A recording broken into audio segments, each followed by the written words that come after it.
we would be honored if you would join us.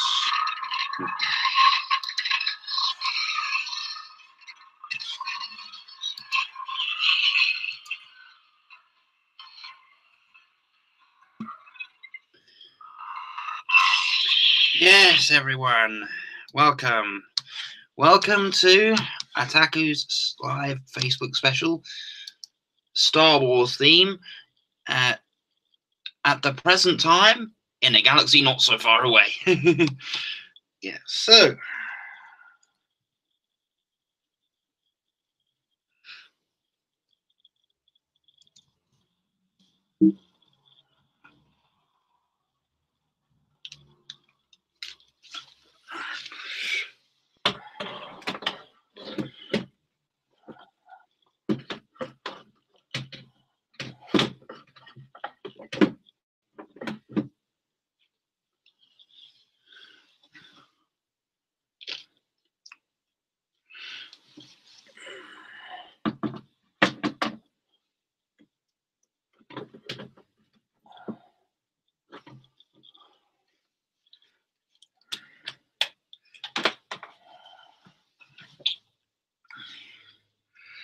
No, Lawrence, you can't act. Sorry, excuse me. I am muttering to myself while I just sort out my...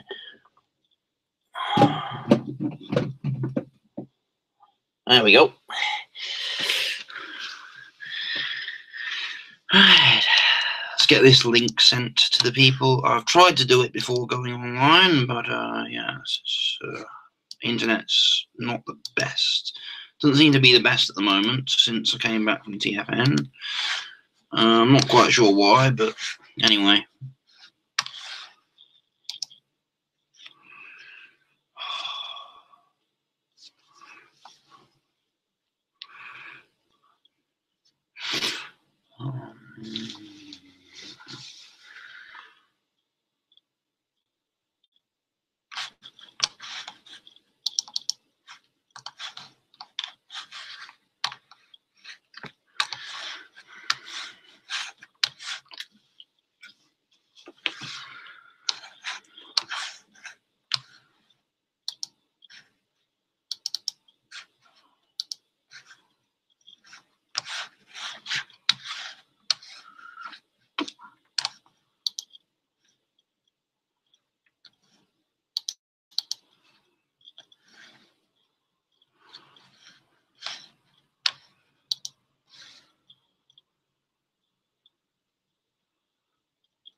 Okay.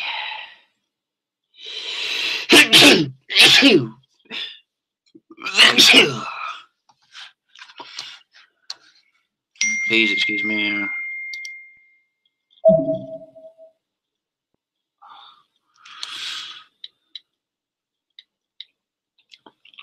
So yes. So welcome. We're just going to be talking. Oh, hi Sam. No, Lawrence. Yeah, you.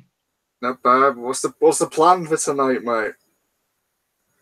It's just on the topic of Star Wars. Specifically, what in regards to Star Wars? I mean, there's a lot happening in the Star Wars universe at the moment. Anything. It's just we stick to the topic of Star Wars. I wanted to have a particular theme. How do you feel about that? So we can talk about past Star Wars, you know, present Star Wars. Yeah. You know, things possible for the future. The toys, anything really. Well, speaking of toys, Star Wars related, it's like literally, I think this is the only Star Wars toy, Star Wars collectible I've got. That is the Darth Vader versus Ahsoka set, which is pretty hard to come by. Knowlsy's just asked me, does your phone work okay? I'm not sure why, but I think he's on his way.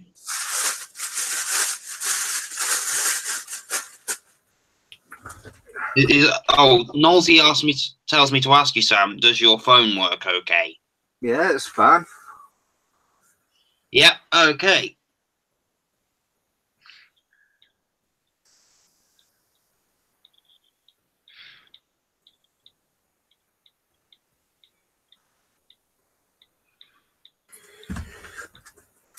Well, in regards to Star Wars, the greatest and best Star Wars film ever is Empire Strikes Back. Definitely. Actually, today I watched. I found in CEX. I had these copies of the DVD releases that were re-released of the original trilogy in 2006. Yeah. Had a bonus disc with the original theatrical versions of it. And I don't know what happened to them, so I'm buying them all again. I found Return of the Jedi in CEX, and I found that edition of Return of the Jedi, so I watched the original theatrical cut earlier today of the 1983 cinematic release. It's actually pretty hard to get a hold of like an original cinematic release of the first Star Wars film. I think the only way to get a hold of the original release is on VHS. I don't think you can get it on DVD. No, there was a DVD. It was the second release of the original trilogy in 2006. It was available limited. It came with both versions. The option to watch the original releases were like an extra on the bonus disc, but they weren't remastered as in widescreen or anything because they were direct imports of the laser discs. Right. So they were in the original screen resolution. Yeah. Kind of weird. I was watching it on my telly earlier, and I've got a big widescreen TV, and it was like this little sideways rectangle.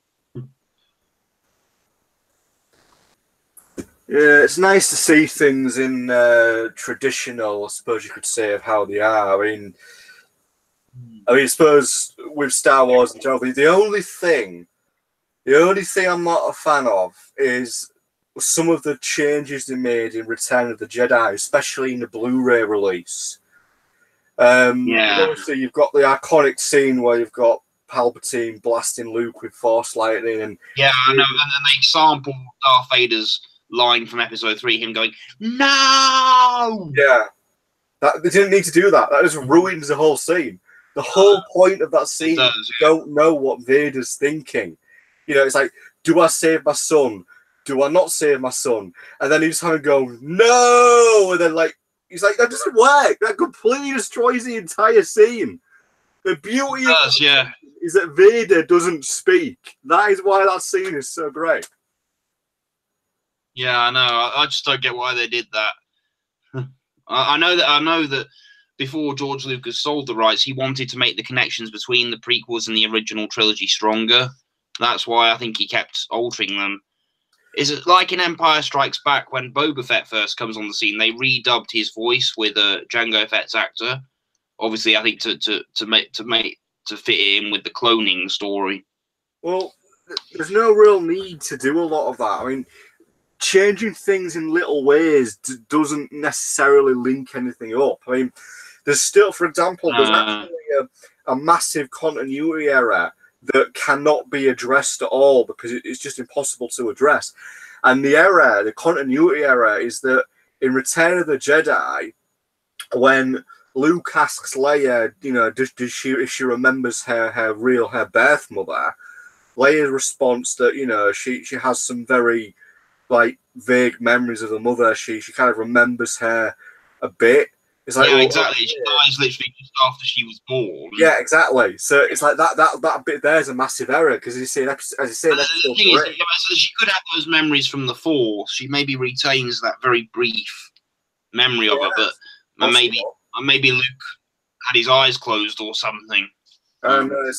It's possible. It's just that it very much. The thing with Star Wars initially, the way Lucas had it planned out, there was originally going to be 9 episodes, and but after he got all this criticism for the prequels, he decided to shelve his ideas for the sequel trilogy. Yeah, pretty much. Have you ever actually read the original scripts for episode 7, 8, and 9 that Lucas was originally going to do? I haven't read it. I haven't read it directly. I know he still had. I think he had the idea for it to be focused around new characters. Because they are actually available publicly. You can actually read them. But they're on the internet. They're pretty easy to find. But from what I know of Lucas's original plan, at least for episode 7, and originally episode 7 was effectively still going to be set about 30 years later, as is Force Awakens is, but it was going to focus on Luke and a whole new Jedi Academy, and the whole backstory was that a new Sith Order was going to rise up, and it would more be a story about the Jedi versus the Sith. It wouldn't really have worked though, because initially Lucas's original idea was that all these Sith, these new Sith that were going to come into it, would be acolytes that would be kind of trying to carry on the legacy of Darth Vader. The whole script thing's available. It's what they had planned, what Lucas had planned. I don't think it was ever going to be come to fruition. Recently said he feels betrayed by what's her name? Is it Catherine, who's now in charge of it, the project at Disney? Yeah, he feels a bit betrayed by her.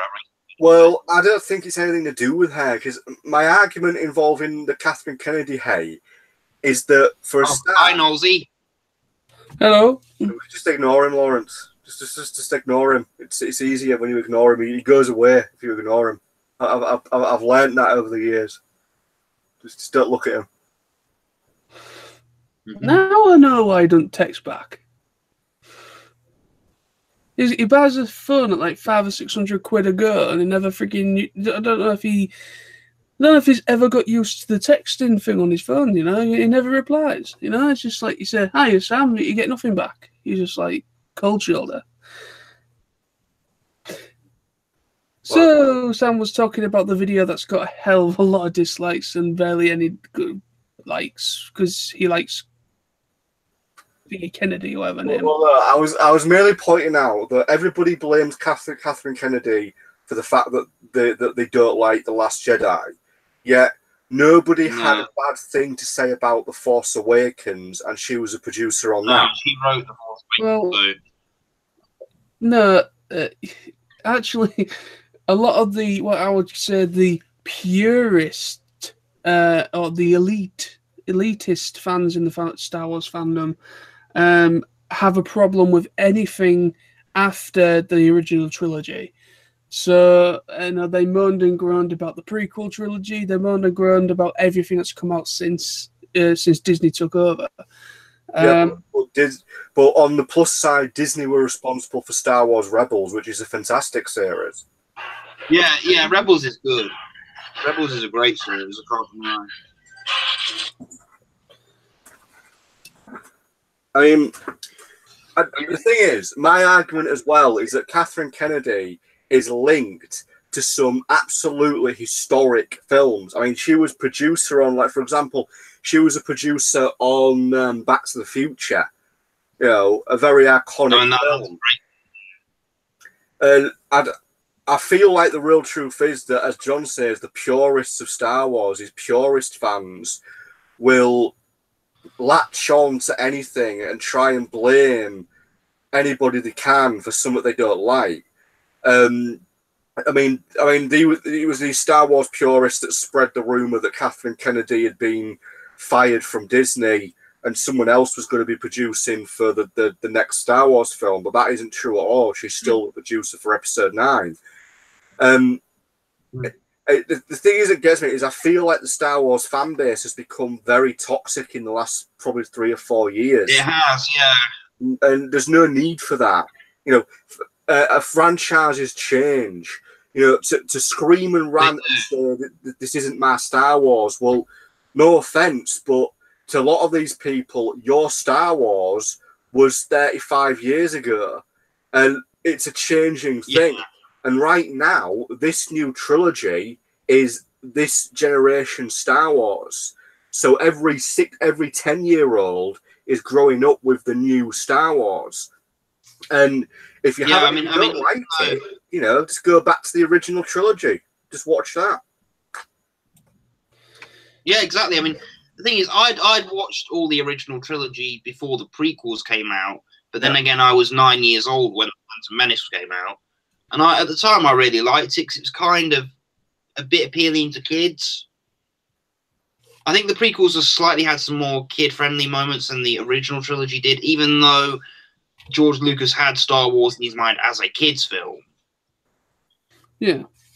Well, the whole idea of the Star Wars thing in George Lucas's eyes, that he wanted a space opera set in space, and pretty much that is what the original trilogy is. It's kind of like that melodrama thrown in with sci-fi and TIE fighters and lightsabers and the mythos of the Jedi and the Sith and things like that. So it's pretty much, you could say it's like Coronation Street, but with lightsabers.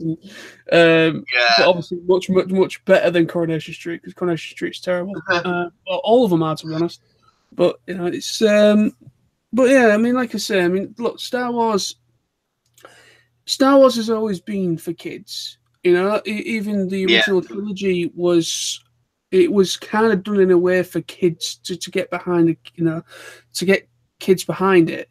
But adults, you know, they're you know, the adults or the parents of the kids, they grew to like it as well, you know, when they took their kids to see it. And it's just like now, you know, you've got a lot of these new generation of Star Wars fans, these little kids that are fans of Finn and fans of Rey. You know, you've got a lot of Kylo Ren. Yeah, you've got a lot of young girls that are really, really, really big fans of Rey, specifically because she's a very strong female character, and she is essentially, you know, she's becoming a Jedi. You know, she's essentially being given the wisdom from Luke, and it's being handed down from Luke in a way. You could say. Yeah, well, she's now the core character really of this trilogy. I mean. Well, she is. I mean, her and Finn are the two main characters of this new trilogy. Speaking of core characters, have you heard what's recently been confirmed? Like, we've literally in the last 24 hours about Episode 9. Nope. They've confirmed Matt Smith's going to be in it. Oh, really? Yeah, apparently Matt Smith is going to be playing a priority character. They haven't confirmed whether he's good or bad, but they just confirmed that he will be playing a priority character in Episode 9. He's not going to be playing that Terminator character he did in the last Terminator film, where he essentially kills John Connor or infestates him with nanites or something. I don't know. That is such a fucking mess of a film. Anyway, so we're not talking about Terminator in a Star Wars thing. I know the elitists are probably screaming at me right now. But yeah, it's just well, Star Wars is Star Wars. I have to admit, though, both Daisy Ridley and John Boyega, I mean, and Adam Driver, they're really good actors. Oh, yeah, for these characters. They are good actors. I mean, to be honest, John Boyega, I never knew who he was until he got the role of Finn. But ever since, well, to be honest, I think the role of Finn from Star Wars was his big role that made him, you know. It was. It's Star Wars, isn't it? You could have like a fledgling actor who's never been in anything other than maybe, I don't know, a few TV adverts, and then the next thing you know, they're in Star Wars, and boom, you know, it's the franchise that I think I think if not Star Wars, I'd say the other franchise I think any actor would want to be in, especially in the main role, will be James Bond. Mm. Yeah, definitely.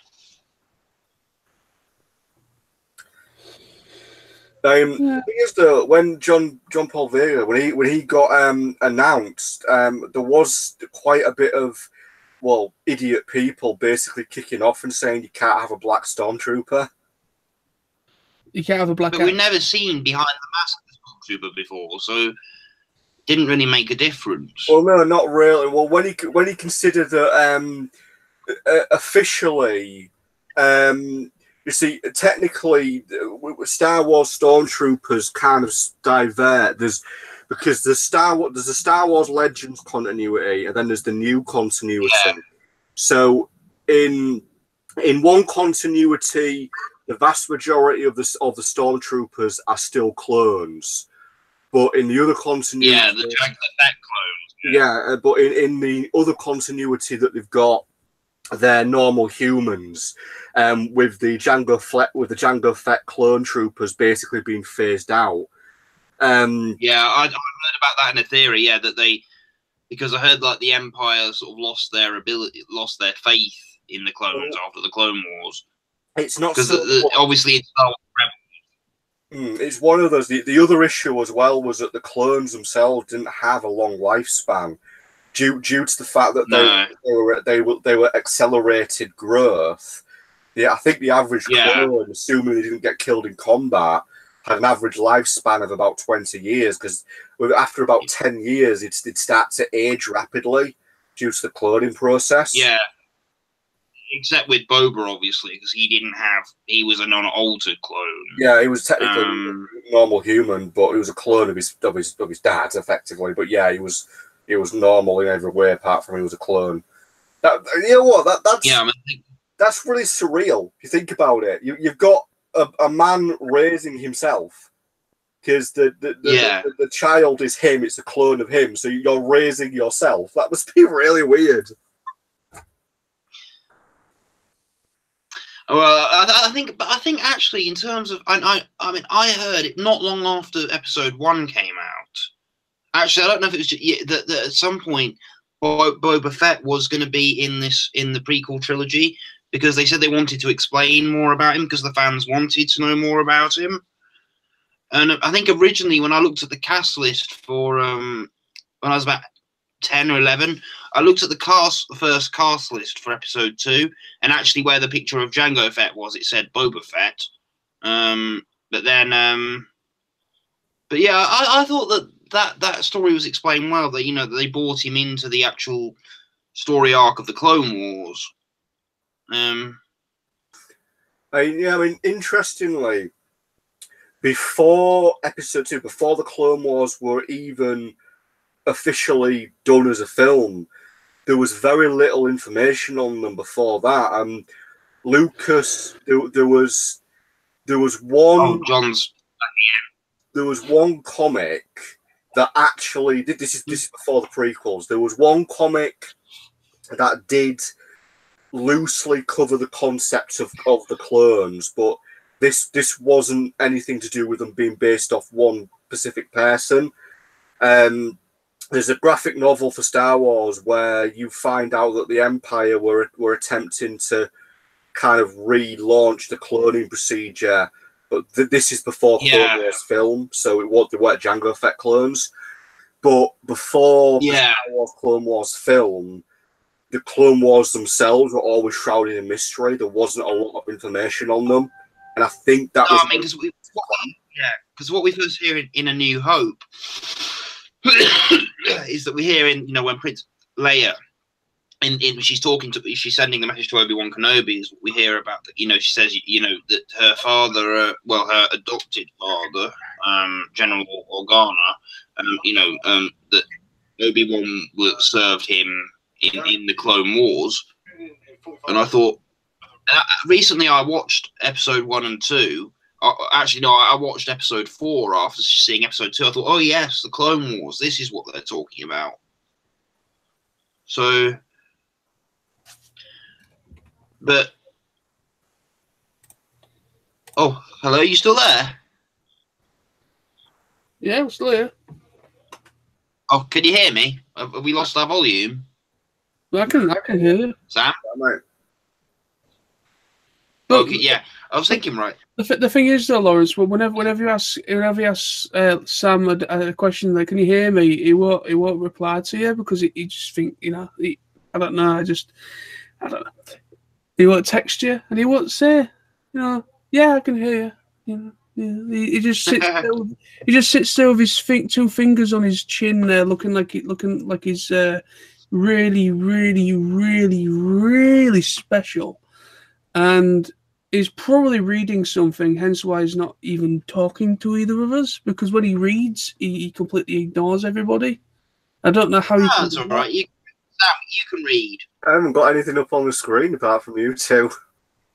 Well, it looks like he's. It looks like he's staring forward at something, unless he's looking at pony porn again. I'm actually looking at the screen in front of me with you and Lawrence on. Like the only thing. Yeah, I was all thinking. Yeah, I mean, I heard the story about how even though Jango Fett was killed in the battle on Geonosis, the cloners on Kamino still had his imprint, so they couldn't. They actually did still produce. Yeah, they still had Django's imprint. You see, the interesting thing about the cloning facility is that shortly after the events of Episode 3, there was an uprising. The Caminos tried to effectively create a clone army that would basically take on the Empire. I'm just going to go make a cup of tea. Yeah. Wait a minute. Okay. It utterly. This is the timeline. By the way, this is the timeline where all the stormtroopers are still clones. So after the Kamino uprising failed, the Empire basically created a new clone template, and it worked based off Jango Fett.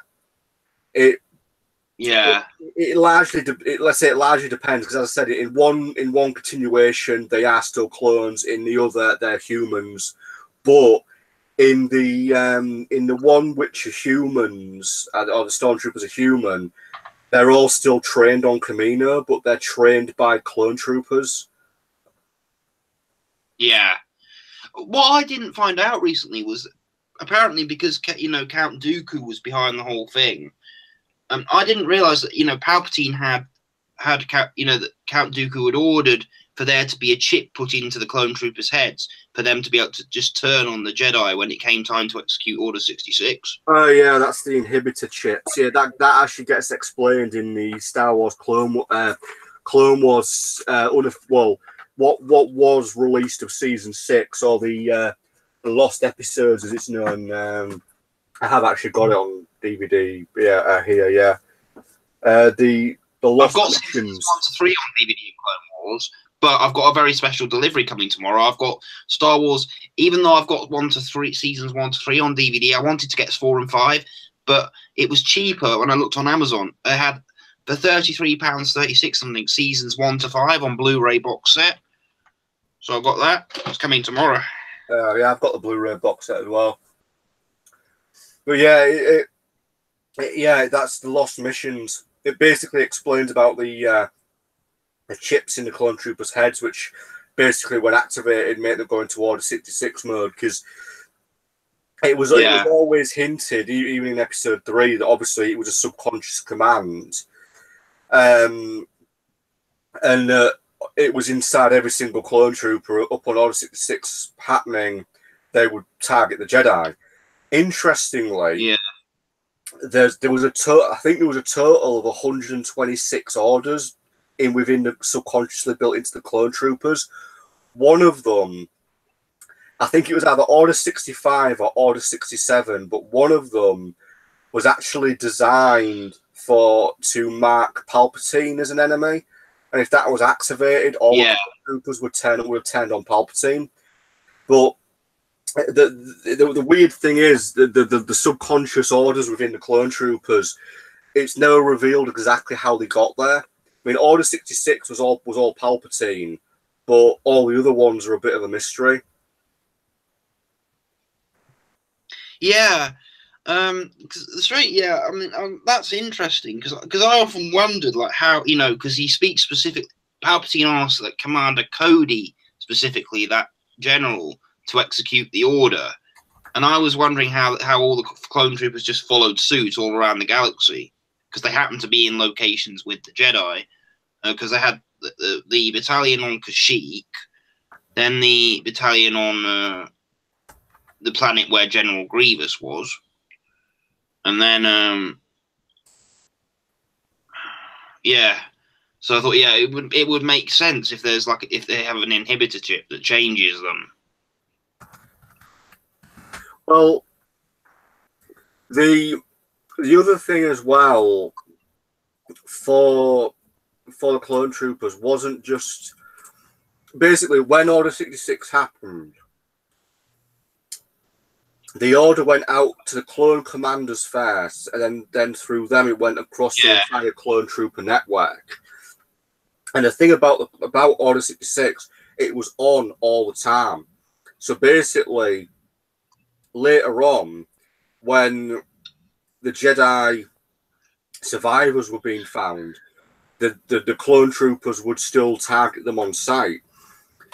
Yeah. In the comics, it's described as being when it's on, the clone troopers just see them as enemies, and they forget. Any clone trooper that served alongside Jedi forgot, so they wouldn't hesitate. They would just see them as an enemy. They would have no memory of like fighting alongside them in the Clone Wars.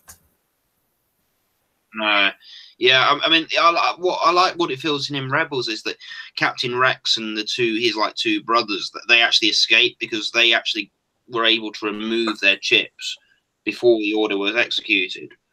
Yeah, so that they don't Jedi. If you ever read Star Wars Ahsoka, in that book, it actually explains how Rex and Ahsoka survive Order 66, because in short, it turns out that Rex had already removed his chip, but before Order 66 happened, and when the order came out, he was with Ahsoka at the time, so obviously he didn't give the order, so he was able to escape with Ahsoka.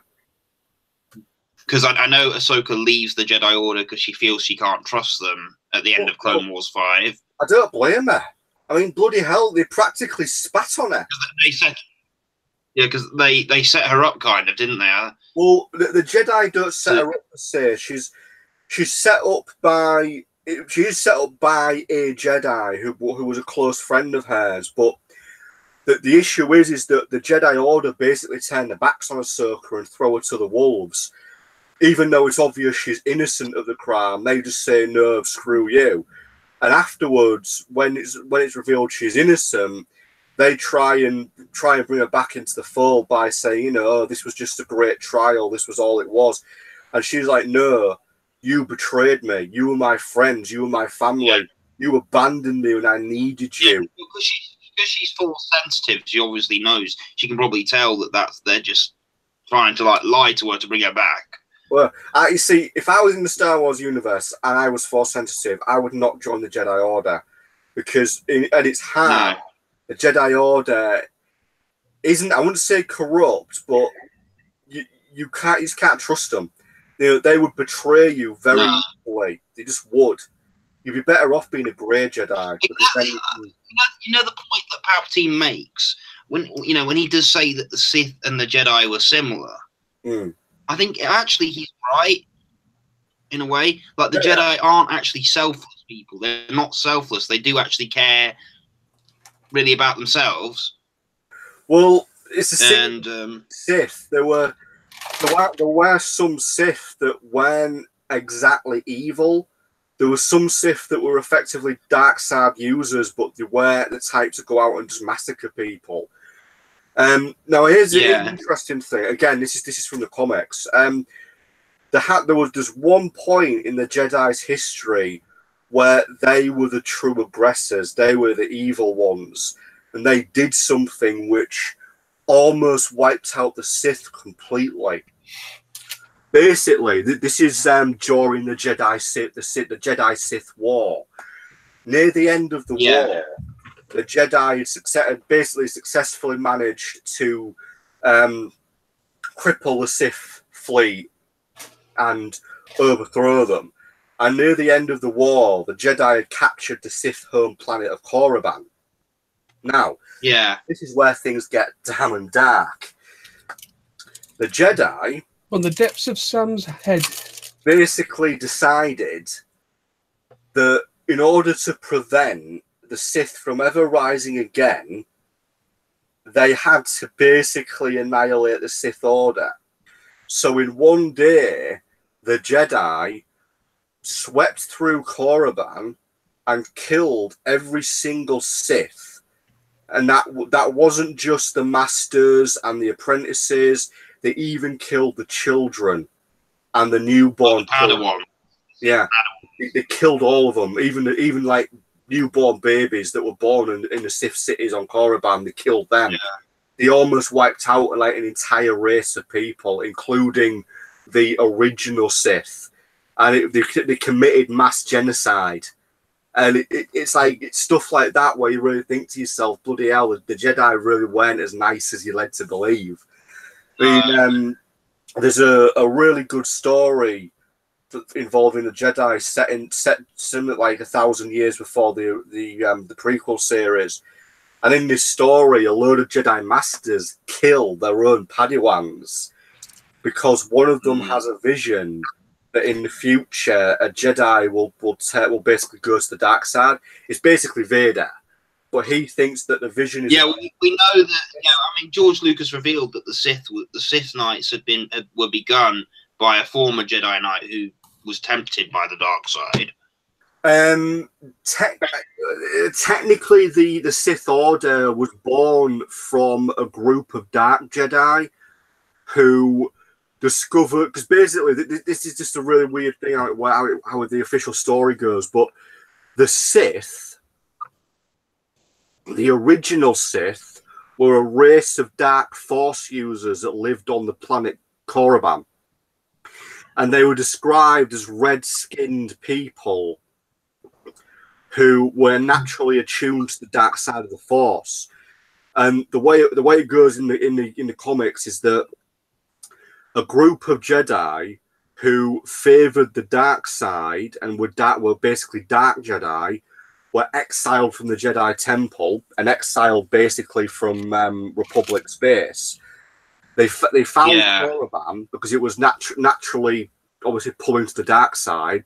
And on Korriban, they found the ancient Sith people, and then they basically stayed on Korriban, and then prospered with the Sith race. And then about a couple of decades later, you actually had the Sith Empire that had been built on Korriban in secret. There's a lot of like background stuff regarding the Sith that's pretty interesting reading, even though all that stuff is now no longer canon, because everything that was canon got decanonized by Disney. It's now known as Star Wars Legends. It's not canon anymore.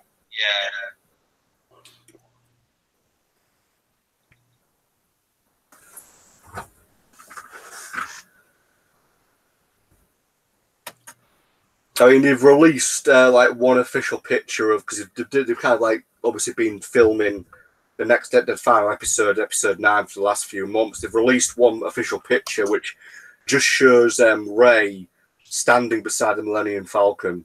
So take it as you will. It doesn't really tell you anything, but that's like the first official image that's been released. She killed Han. There's an actual theory that Kylo didn't kill Han. The theory is that Han Solo activated the lightsaber, because the theory is that Han knew that if Kylo didn't kill him, he knew that Snoke might actually kill Kylo. Theory that he effectively committed suicide, but obviously in a way, so it generally looked like that, Kylo Ren killed him. You know what it was? You know what it was, truthfully, don't you? Harrison Ford just said, "Please kill me. I hate this." Well, no, that is the genuine truth. That is actually the truth, mate.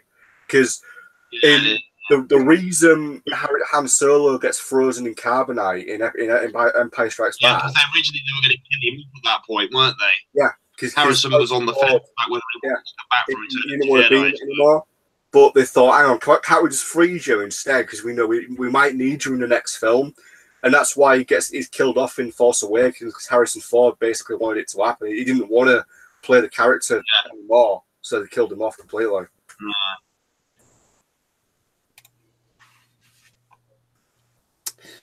And now the whole thing with Luke also being dead, and I mean, well, it's not dead. They've already confirmed that he's going to be back in Episode 9 as a Force Ghost, because Mark Hamill's already been casted, and that was obviously going to happen. Yeah. Well, if he's coming back as a Force Ghost, he's dead. Well, technically no, because if you can't come back as a Force Ghost if you're dead. The idea is a Jedi that comes back as a Force Ghost has transcended life. You've basically become a being of the Force. You're not effectively dead during. That's the last stage of a Jedi's training, isn't it? I think that's the last stage of a Jedi's training. Like, because in Obi-Wan's solitude on Tatooine, while he was watching over Luke, like he learned that Qui-Gon had learned the path to immortality, and Qui-Gon like trained to become a Force Ghost. Well, the interesting thing there is, Qui-Gon actually never fully mastered it. It states that Qui-Gon could communicate with Obi-Wan as like through the Force, but he couldn't physically manifest himself. Whereas Obi-Wan could, when he passed on into the Force, he was able to physically manifest himself. But Qui-Gon couldn't do it. He could communicate, but he couldn't physically appear. Yeah, because I know that his Force Ghost comes back in the Clone Wars, because he talks to Anakin. Oh yeah, that's bloody brilliant. That's like a seven part long storyline. It's 7 episodes long. It's a bloody good storyline, that one. Wagon wheel, nom nom nom. Okay, just excuse me for a minute. I'm gonna go for a crafty fag. Okay. You should definitely quit. Just to continue. I know, I really want to. Just binge the anime instead. Or Wagon Wheels. Yeah. Well, Wagon Wheels. Or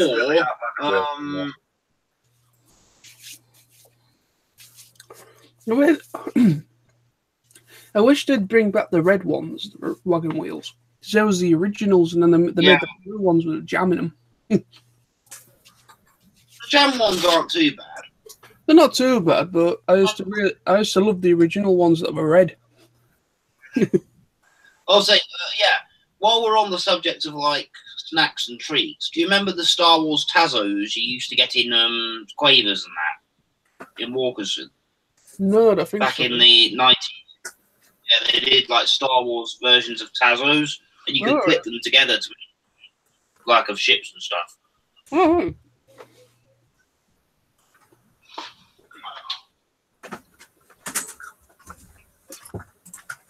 I'm curious. If it exists. If it's on the internet, it exists. Pretty much, yeah.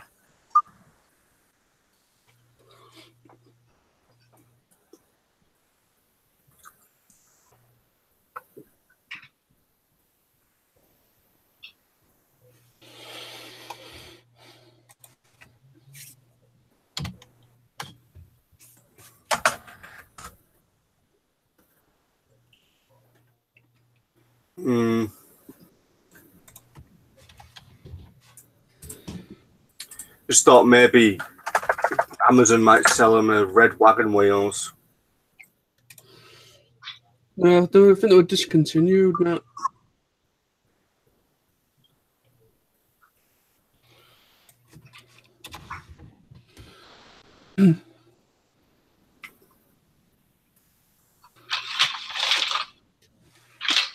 Yeah, they're not the same anymore. They're really not. They're much thinner. It's like Terry's chocolate orange. They've got thinner as well. They're no longer thick pieces. No, because they had to. They had no choice to. They're given an ultimatum: either keep the size, or everyone would have to pay more per bar or per box of chocolates. I'd pay more. I mean, to be frank, you wouldn't be paying much more. I bet you'd be paying like £1. Well, not a pound. I mean, depending on the product, you might be paying maybe like 10 more or something. But I mean, even Dairy Milk chocolate isn't the same these days. Because it isn't. It isn't. It's because it's owned by Kraft. Well, yeah. Yeah, because it's owned by Kraft Chocolate, which is American, and that's why it don't taste the same because they've changed the recipe. But I think the people that was originally Cadbury, I think they took the original, they pretty much took the original thing away from them, so they had no choice but to kind of like change the recipe to similar to American chocolate. I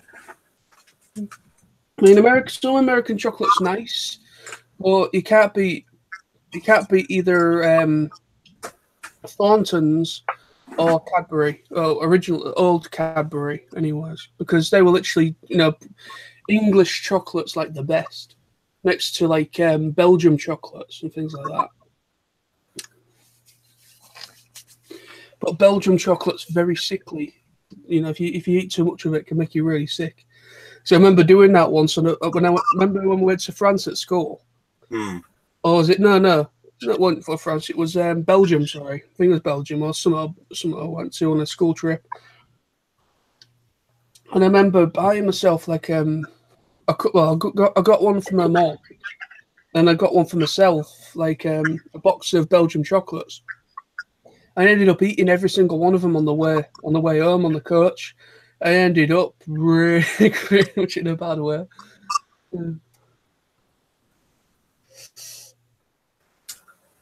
It's like anything, mate. Which one is to see in Belgium? They've got like proper chocolate shops. Oh yeah. We don't really have anything like that in England anymore.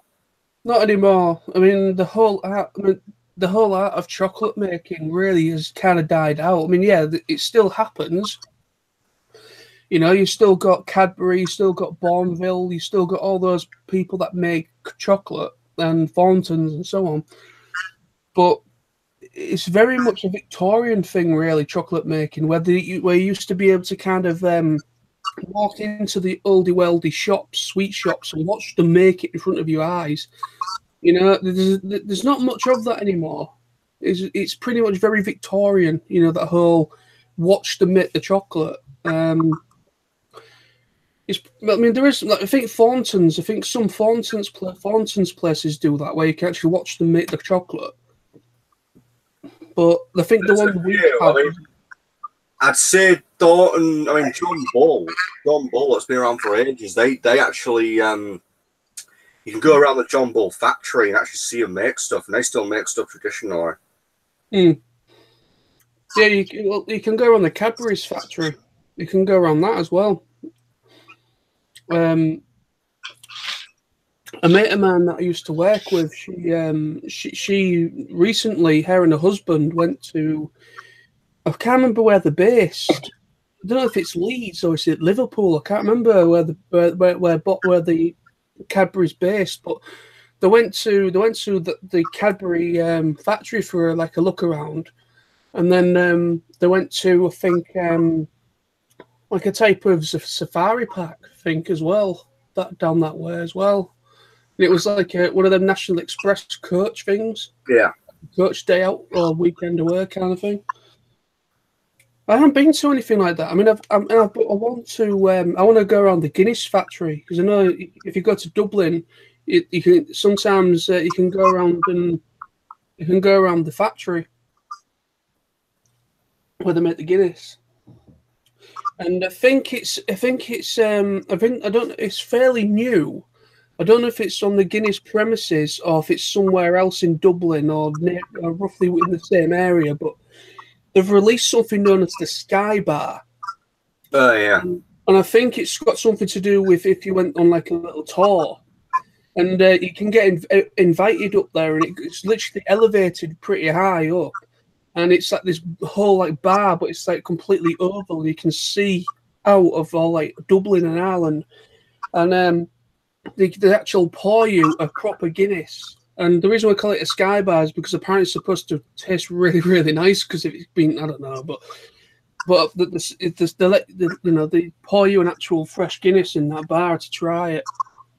Kind of like a pièce résistance to your trip, pretty much. But I really want to go to Dublin at some time. I mean, it don't cost much. It's like, if you want to go by flight, it's only like 20 quid for a return flight, or it's you could go by boat or like a ferry or something. either way, it's really cheap. The only thing is, it's quite expensive to get a hotel in Dublin now. Because I was thinking about doing it next year, but then we decided to think about Amsterdam, but that's a little bit on the cards at the moment, on the rocks, or I should say on the rocks at the minute because of my predicament. You had any back? Anyone got that? Yeah, actually, I got a phone call today from a job. I got an interview on Tuesday. Where for? Admiral Humber in town. Alright. Yeah, well, actually, they rung me early, and I was listening to some music, and I didn't hear the phone go off, and my dad was getting ready to do tea, and he kind of said, "Oh, answer that," and I couldn't hear it because I was obviously got my headphones on. So I managed to just as I got the phone, it rang off, and I thought, "Oh, I don't recognise the number," and I didn't really think about it. And then my dad actually rung the number back, and it was actually Admiral the Humber. It looks like they've been ringing around a few people today, to be honest, because they said, "Who is this?" You know, kind of like, you know, that kind of gave my dad the thought that they're ringing around a few people. But yeah, so got an interview on Tuesday, 2:30.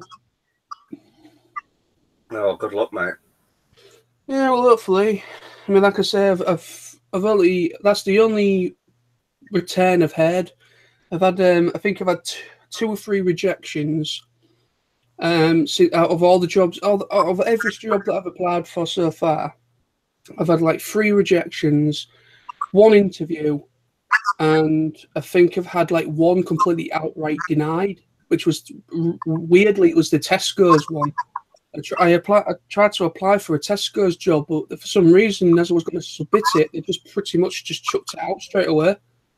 And I was like, well, what have I done wrong? I've answered it pretty much as you wanted it to be answered, and they just chucked it straight out. And I was like, well, sod you, then I applied to you again. And also, Sam, just for quick reference, if you ever think about getting a job and you hear One Stop, have you ever heard of the convenience stores called One Stop? I've heard of them, yeah. There's one in Gypsyville just before you go into Reslow Road.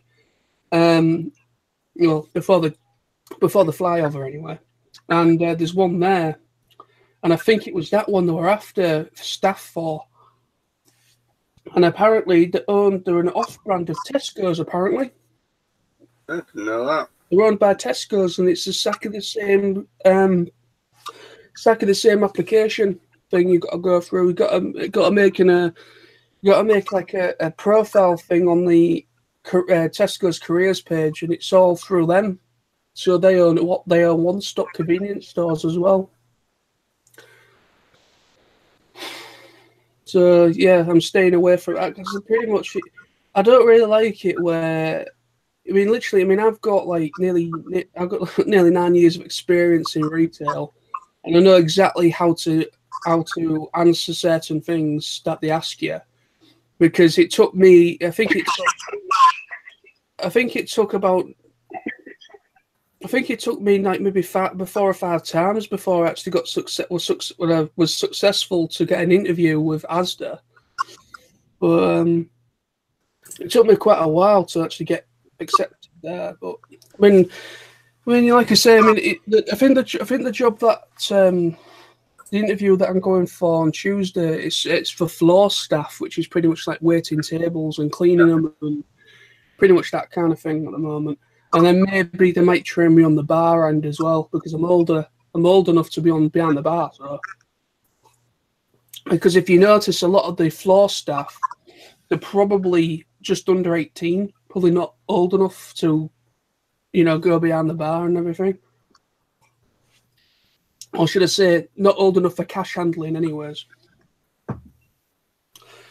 So a lot of them. I'm sure you've got to be 18 or over to work in a bar. You maybe do, but sometimes if they're not working behind the bar or if they're not handling cash, some places of business can actually hire somebody about 16, 17 just to like be a waiter or a waitress or whatever. Because a lot of people that do that type of work, like waitressing, or like a waiter or waitress in that type of stuff. You know, a lot of them are actually kind of out of school, kind of like 16, 17. Mm. Because it's just like real easy work pretty much. And then if you want to proceed, you can, like, when you get like 18 or over, you can then maybe go behind the bar or go in the kitchen or something. But all I'd be doing is pretty much serving food and probably cleaning the tables, things like that. Just general floor staff stuff. Well, good luck there, mate. I'll hope you get it. Well, like I say, I hope I do get it myself, but yeah, I mean, it's if I can at least get that, then I've got some sort of an income, hopefully. To be honest, I can't remember how much they pay, but I think they're roughly about the same as what Asda used to pay me, give or take. Minimum wage, mate. Yeah, give or take. I think it is just a similar kind of wage to what I was paid before. But with it being a bar, there'll probably be a hell of a lot more overtime as well.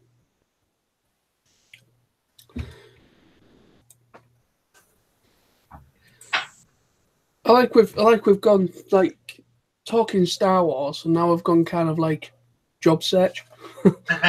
Well, That's all right. Yeah, the topic.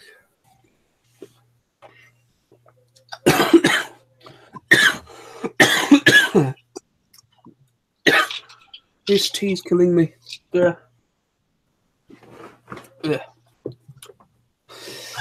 I reckon I've got a summer cold coming on. You're not the only one. Ain't it? Lizzie, I don't know if she'll mind me. Oh, she should be fine with it. But Lizzie messaged me earlier, and I think she had to come home early from work earlier on today, and she was a bit sickly. I think she was like she was sick at work or something, so she came home. So yeah, I think she's coming down with some sort of viral infection. But that's the thing. Oh dear. That's the thing. We're going from TF Nation. You know, I mean, I'm not saying people have, they don't clean themselves, and they don't get showered and things. But sometimes when you're in a confined space and you're there for like maybe 3 or 4 days with all these different people, and you're hugging people, you're kind of shaking people's hands and things like that, it's very, very easy for some sort of virus or a bug to transfer from you to another person. And that goes for me, goes for you, goes for Sam as well. Just a few days. Yeah, well, last year, just a couple of days after I got home, I did feel a cold coming on. So I thought, I've obviously caught something while I was there. Just thank God it didn't develop fully till I got home. It's either that or we're just allergic to Birmingham.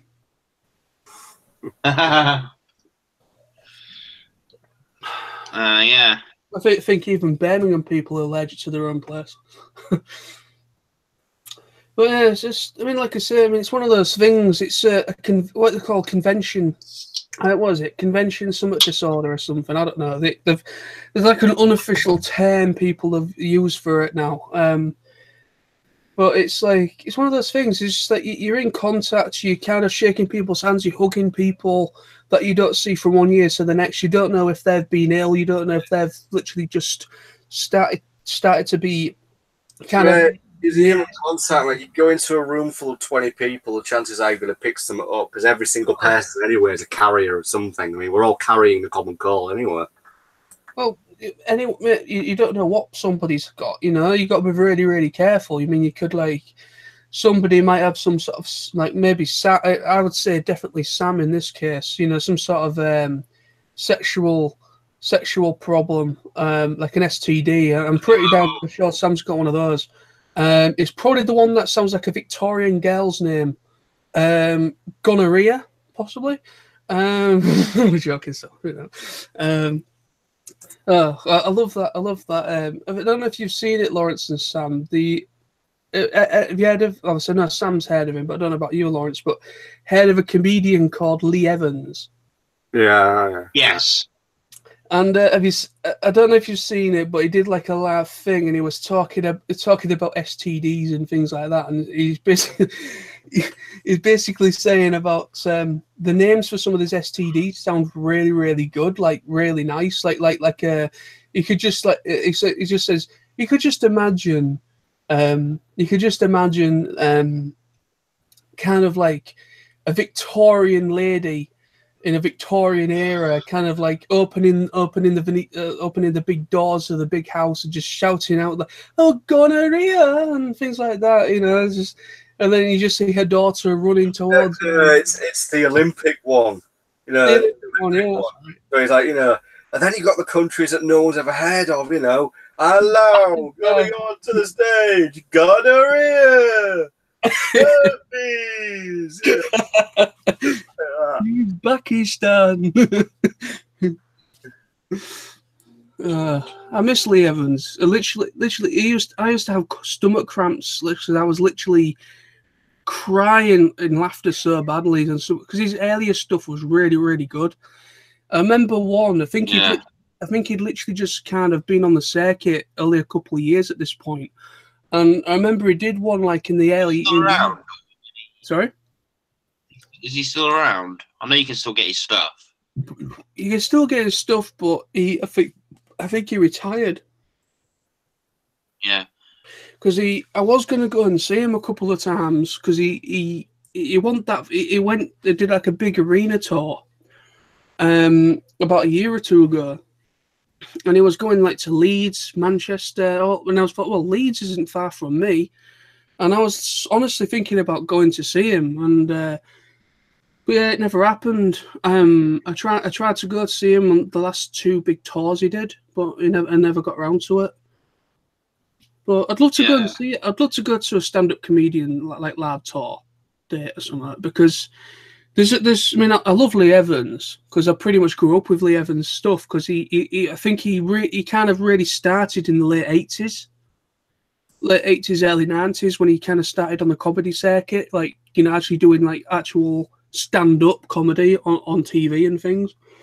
Because I remember watching a really good one that he did in the late 90s. I think it was like 97, 98.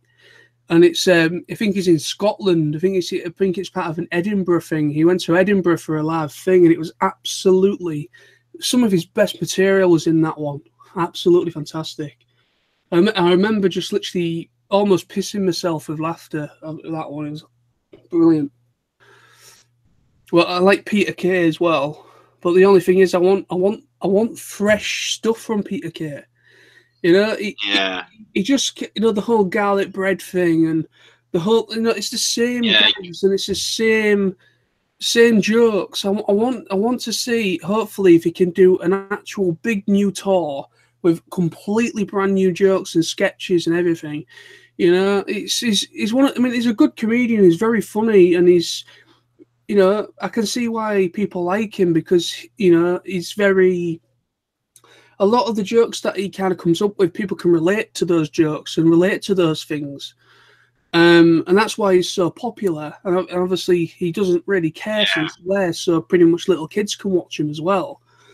So he's very, very all-round, you know, a very good comedian in that way. He's like a family-friendly comedian, but he's, you know, he does a lot of good stuff for charity, and he also does a hell of a lot of good stuff. He's actually been in animation as well. He did some voice acting. And I don't know if anyone remembers Rory the racing car.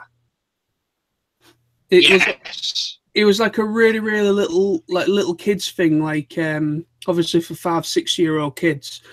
And he played the guy who owned the racetrack and was the guy he was the mechanic of Rory and all the other cars and everything. Yeah. I was to say, yeah, right. Okay, well, that's very interesting. All right. We will return to the topic of Star Wars. Yeah, that's a good idea, isn't it? No Star Trek, Tony. Sorry, there's no Star Trek in this one. Sorry, Tony. Okay. Forward to next year for the finally doing the final season of Star Wars Clone Wars. They're finally doing it. Yeah, I'm looking forward to it because what I thought was odd was the fact they had that scene where Anakin is on Mustafar with that chap, and he actually has that vision of what he's going to become. And you see bits of Order 66 in the animation style. Yeah. Well, they have confirmed because basically this season they're doing, which is finally the final season, will lead into Order 66 because that was originally what Clone Wars was going to do. It was going to go all the way into Order 66. Well, obviously, because it's part of Episode 3, I suppose they have to keep it on a side story. Well, yeah, because like we never see Ahsoka. We never saw Ahsoka in Episode 3. That's why they had to write her out. The final season literally takes place during Episode 3.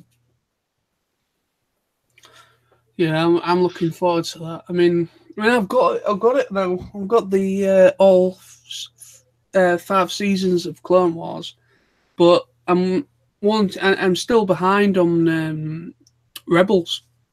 I've been I think I've started season 3 of Rebels. I've got up to season 3 on DVD, and I've got all of season 4 on my computer. So yeah, I'm gonna try and finish up season 3, and then I'm gonna. I mean, both Clone Wars and Rebels, despite the fact that Clone Wars is in the prequels timeline, both that and Rebels are very good series. Oh yeah. Rebels for me, I mean. Yeah.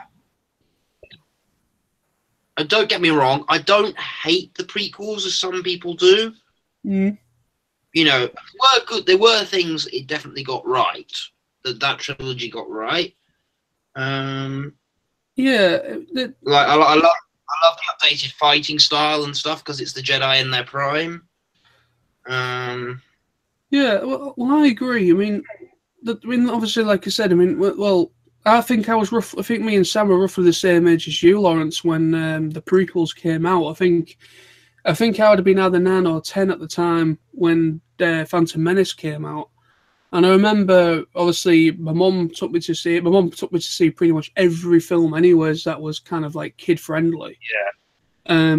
Until then, I turned 13, and then I used to kind of use my. Used to fake my age to get into 15 rated films, a lot of horror films. But no, like I said, my mum took me to see Phantom Menace and pretty much all of them, anyways. To be honest, all the Star Wars. Same here. And I remember about a week after Phantom Menace came out was when we went to see it. It was me and my whole family, except for my little sister because she was kind of too young. So it was me, my mum, my dad, and a friend of mine. We all went. It was good. I really, and we went because after a couple of months when the official theatrical release is finished, sometimes on a Sunday morning they'll show like the films for £1. You can go, you can go on Sunday morning watch a film. The family could go and watch a film for £1. My sister came to see it with us about the 3rd time we went. But she kept wanting to go back week after week on a Sunday because she loves Jar Jar Binks. Oh God! Well, to be honest with you, yeah, Jar Jar Binks has a lot of slack. He's literally one of the worst creations of George Lucas's creations. But apparently, I heard it was actually George Lucas's daughter, his little girl at the time, that drew him and said to her dad, "Can you make him a character, please?" Yeah, well, that's probably it. I mean, like I said, don't get me wrong. I mean, I've not got any massive problems with Jar Jar Binks. I mean, yeah, he's not my favourite character, and I don't really regard him as a brilliant character, but I've got no ill will judgment against that character because he's there literally for little kids, really. You could say he's kind of like the Bumblebee of, kind of like the Bumblebee of the Star Wars trilogy. Trilogy. There was no need to really do Jar Jar because if you think about it, in the original trilogy, there's no bumbling character in it. That's try and make the kids laugh. So it makes no sense that there was no need to put Jar Jar in the film. You had the Ewoks, but they weren't. Had the Ewoks, but they weren't like this bumbling. But a lot of older people didn't like them because they basically were just like teddy bears. Yeah, it's still interesting how the Empire effectively gets beaten by Ewoks. It's just, yeah, when you think about it. I was watching it just a few hours earlier, so yeah. I need to go back. Thinking about what. Yeah, I need to go back and watch the Star Wars films at some point. I haven't watched the prequels in a while. I mean, like you said, Lawrence, like I was going to say, like I said, I went to see them at cinema. I think my mum took me to see the first one, Phantom Menace, and then I don't know if I went to see it with you, Sam, the other two. I don't recall. I don't know if you did. I can't remember if it was like me, you, and Chris possibly went to see a couple of them as well. I'm not sure. It's possible. Yeah, I'm trying to think. The first time I saw Attack of the Clones was when my dad actually took me, and then I saw it again with my mum, and then I had to wait all the way till Blinking Christmas 2002 because they said the way I could get it was to get the episode 1 and 2 DVD box set for Christmas, which drove me absolutely mad. But yeah, I got it eventually. And then Revenge of the Sith, we went on it was officially released Thursday, at midnight. It was going to come out on the Friday that year. And we went on the Friday night in the evening, me, my mum, and my sister, to watch Revenge of the Sith. I think Revenge Episode 3 was a bit of a recovery. They did actually get... That was quite good. Yeah, I mean, look, the prequel trilogy as a whole, they're not brilliant, but yet they have good parts to them. You know, there's some good parts, like Phantom Menace. I think the worst part of it well, to be honest, I thought the pod race was actually quite good. A lot of people don't like the pod race, but I think the pod race scene is actually really quite clever and quite good, quite fun. But then obviously I love the Darth Maul fight with Qui-Gon and Obi-Wan. I think that fight is literally the best scene in that film. And then obviously you got the lightsaber fight with, I know people nickname that lightsaber the Donatello saber. Yeah, pretty much. And then I had that lightsaber. Oh, cool. And then Attack on the Clones. I actually think Attack of the Clones is actually probably my favorite of the prequels. Personally, because I mean I like the scenes with is it Jango Fett or is it it's Jango, isn't it? Jango. I quite like Jango Fett, even though he's essentially just a carbon copy of Boba Fett, but he's just blue and silver or whatever. But it's I mean I like those scenes where basically like Obi-Wan pretty much goes pretty much kind of pays him a visit pretty much.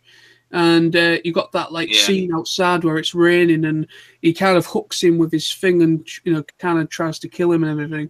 That's a pretty good scene. I mean, what? And I was just saying that with Attack of the Clones, I like the big battle with whether like Yoda's in that ship. Yeah. And he's kind even though I never get. Yeah. Yeah, on that, I just never get why Yoda actually needs a cane. He doesn't, but if he can... that cane's his lightsaber. It's pretty much kind of like his lightsaber's kind of like in disguise, pretty much as a cane. No, it's not his cane. I thought it was kind of like his lightsaber kind of was like it was like disguised as his lightsaber or something. I don't know. No, I think the cane's just for looks. I think it's just to try and trick people. Like, oh, look at that elderly creature. We don't have to worry about him. He's no threat. Surprise, bitches! I'm a Jedi. Yeah, a bit like the Willy Wonka intro scene in Willy Wonka and the Chocolate Factory when he pretends to be like an old disabled man and then he does the front flip. Well, yeah, it's kind of like that. I can imagine. You really think about it. You've got Yoda just like walking on his cane towards Dooku, and it's like, son, shit's about to get real because I'm gonna drop my cane. Yeah. Now, I think at the Jedi Temple, whenever Yoda drops his cane, people run. Yeah. Yeah. Pissed off I am. Kill you, I will. Yeah. Oh crap! He's put his cane down. I remember. Yeah, I remember the first time I saw Attack of the Clones. I think the bit where Mace Windu decapitates Jango Fett, people kind of went, ugh! Yeah, they weren't expecting it. Yeah. Yeah, I mean, I liked... One thing I liked is I knew that Boba Fett was... Before that, I knew Boba Fett was going to be somehow included in the new trilogy, as I said before, Sam, because fans wanted to know a lot more about him. And he's definitely a fan favourite of mine. I really like the character because... Yeah. But yeah, I mean, I enjoyed... I quite like Attack of the Clones. Yeah, it's very CGI heavy. And it hasn't aged well in a lot of the CGI in Attack of the Clones. I think Phantom Menace and the last one's probably aged better. But I think Attack of the Clones, it's so heavy in green screen and CGI. There's some scenes in there where you're just like, oh my god, you can tell that's not real. Oh my god, you can tell that. Because, Yeah, exactly. I mean, if you look at the original trilogy, like Tatooine, they went to Tunisia, and then for Hoth, they actually went to Norway to do the filming for the Ice Planet. Yeah. It's like...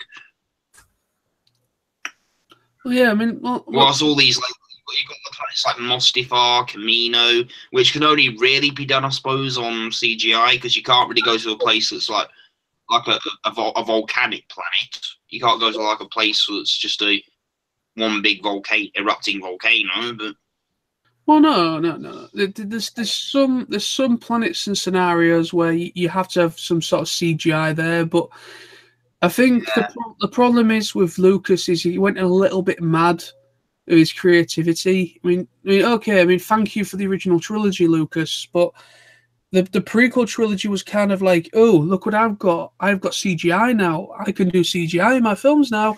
Here it is. Well, it's just, What's worth mentioning is Attack of the Clones. I found out recently there was actually a lot more physical effects in it than people thought.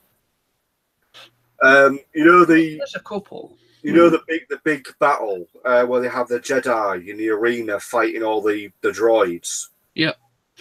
That was like 90% practical effects. Oh. They actually got about 100 extras to play Jedi, and then they did have quite a few props as the droid as well, and quite a lot of the explosions that were happening. What did you like the STAP and battle droids? I thought they were kind of like, they were kind of like silly, dumb henchmen compared to the stormtroopers. Yeah, probably a lot of fans, and again, probably you could say elitists, some of them, but some of them don't really like the droids. They're kind of like, you took away the stormtroopers and just replaced them with these stupid droids.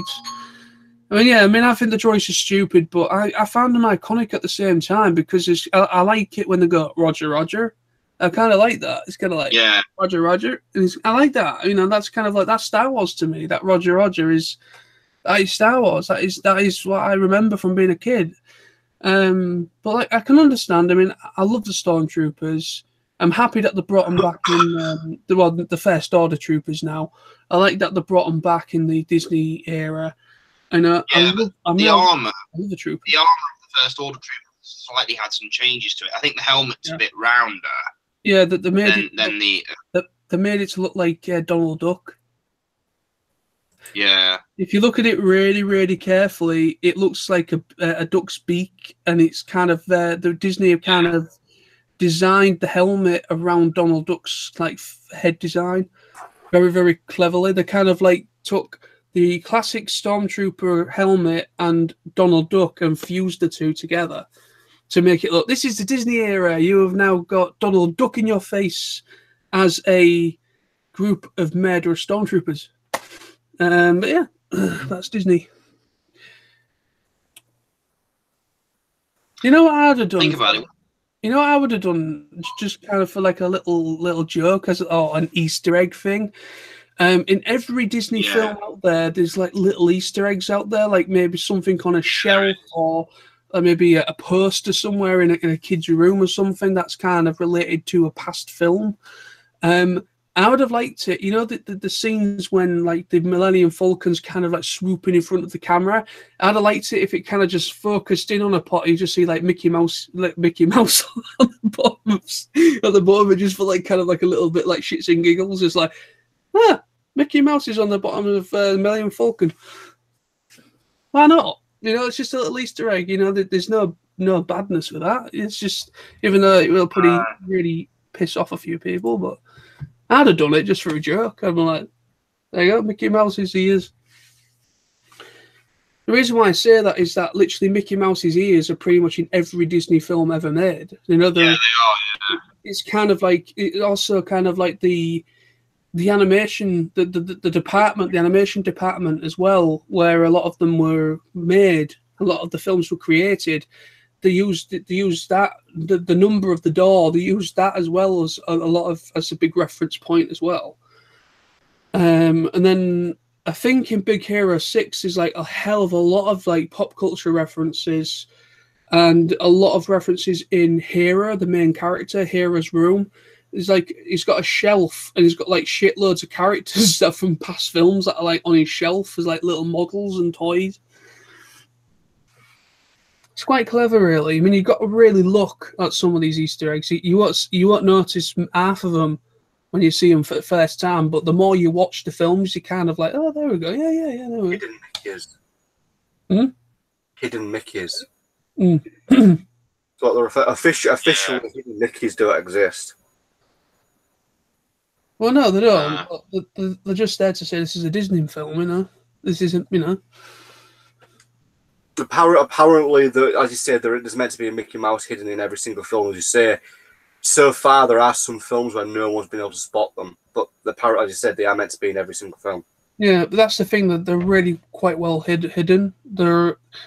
Yeah, but like I say, I mean, pretty much nearly. I don't know if all of them do, but a big majority of like the animated films at least do.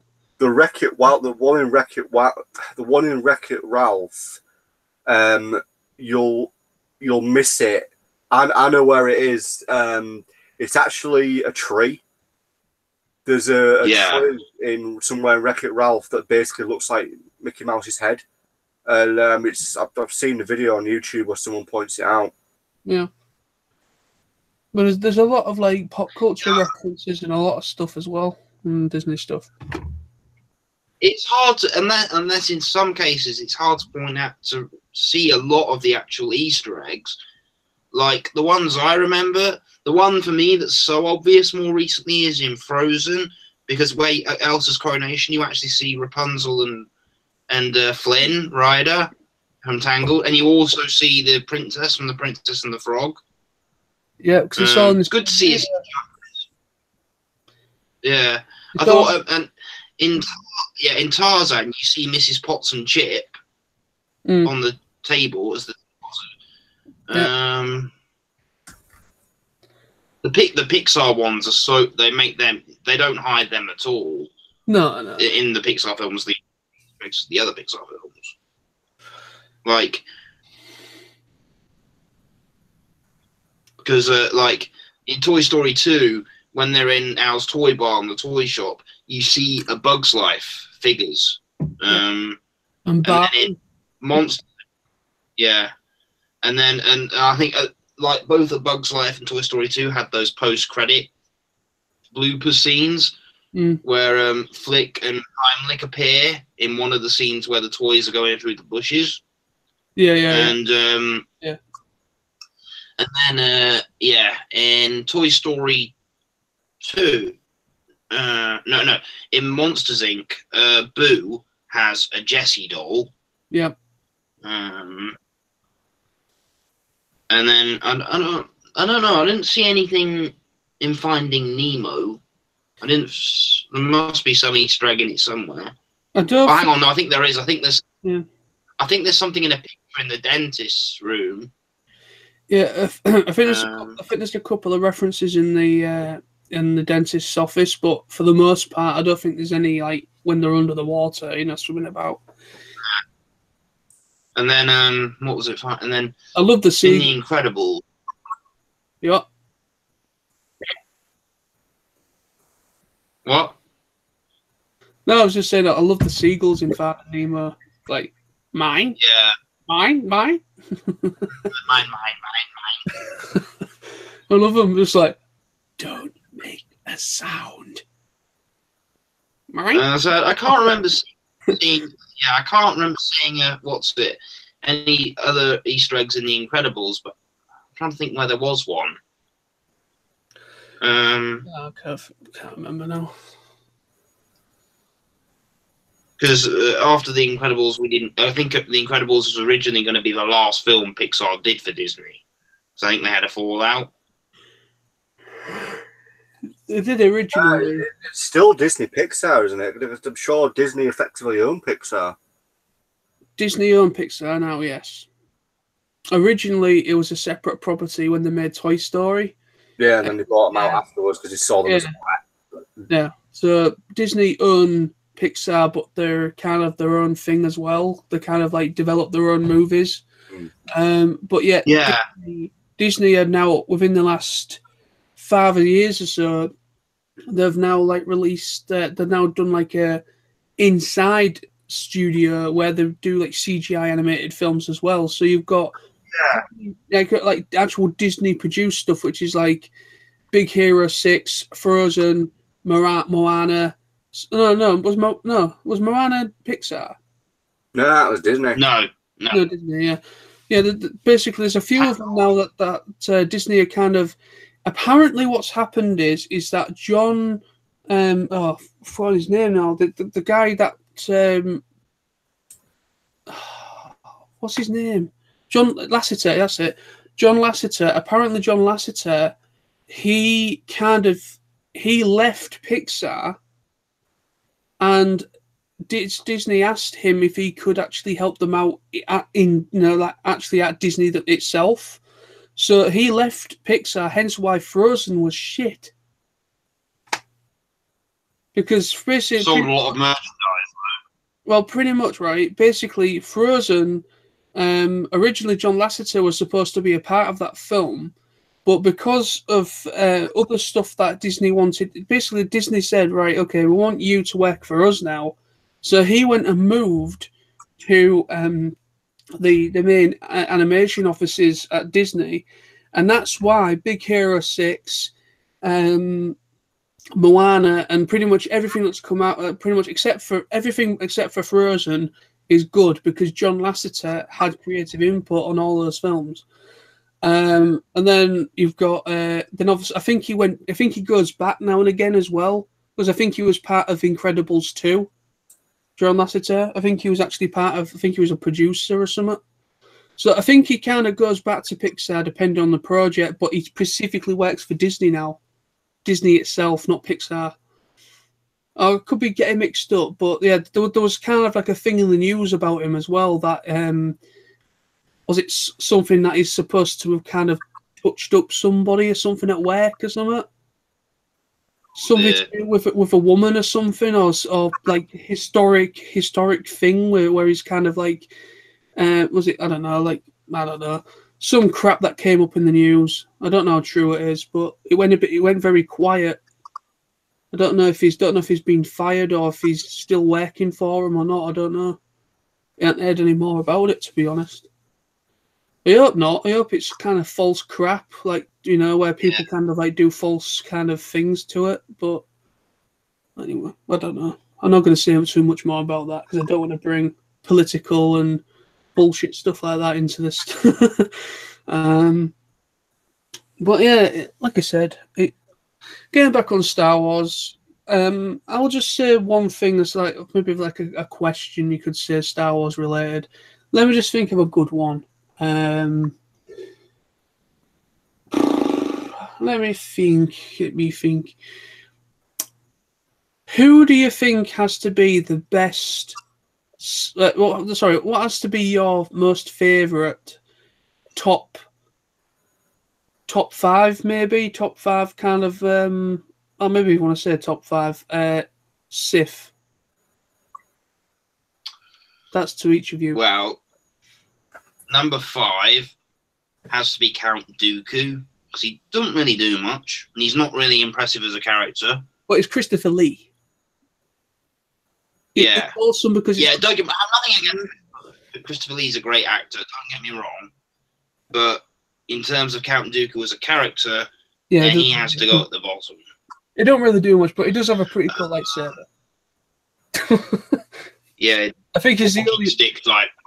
Yeah, he's got like that curved handle. I kind of like that design. It's quite cool. Yeah, carry on. Right.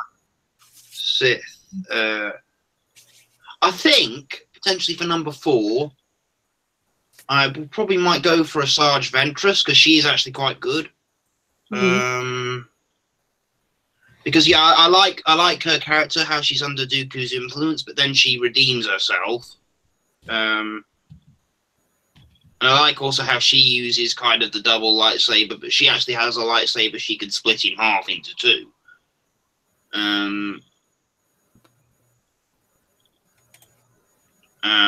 Yeah, because I like when I didn't really watch Star Wars Clone Wars, you know, the 2D little animated series. But when I saw the Clone Wars film, yeah, I really did like Ventress. I liked the fight scene she has with Obi-Wan. It was good. Okay, number 3.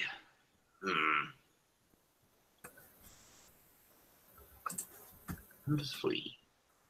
Well, technically at number 3, I'm going to go for Palpatine or Darth Sidious or the Emperor, because basically, he's like the whole. He is pursuing this whole plan, and he's manipulating the whole Republic over the prequels and the Jedi. And I know there are theories as to why the Jedi aren't able to sense, even though he's literally right in front of them, why he's actually the Sith Lord. I just like, you know, how he manipulates Anakin over all that time, and how he's able to get everything in place behind the Jedi and the Republic and the Senate's back. Mm-hmm. Like the reason why the only reason why really he wants Obi-Wan to come back to protect Padme when she's being targeted by Dooku is because obviously because Anakin's Obi-Wan's apprentice and he wants to be able to get to him.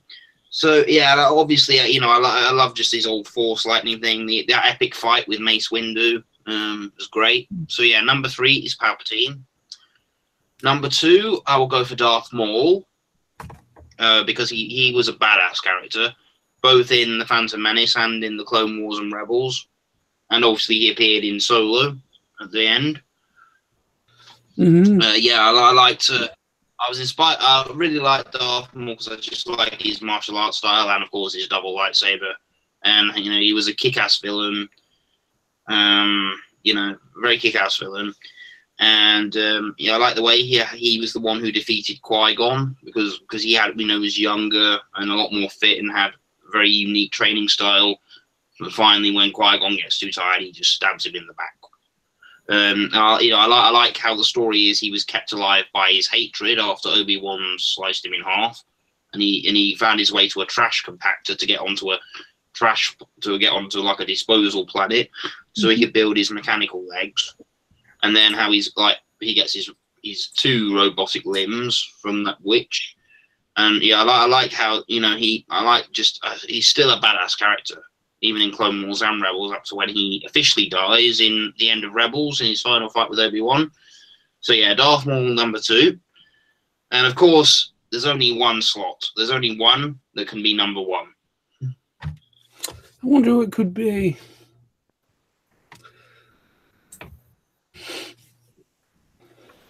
Yeah. I think we all know who number 1 is, yeah. Darth Vader.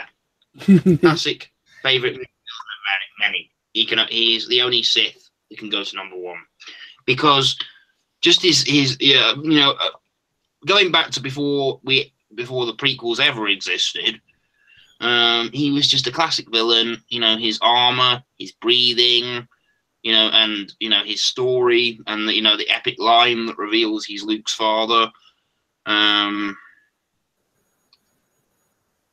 Just his whole presence throughout the film is great. And the lightsaber fights with him, even though the first one with Obi-Wan isn't that impressive because they're both supposed to be fairly old gentlemen.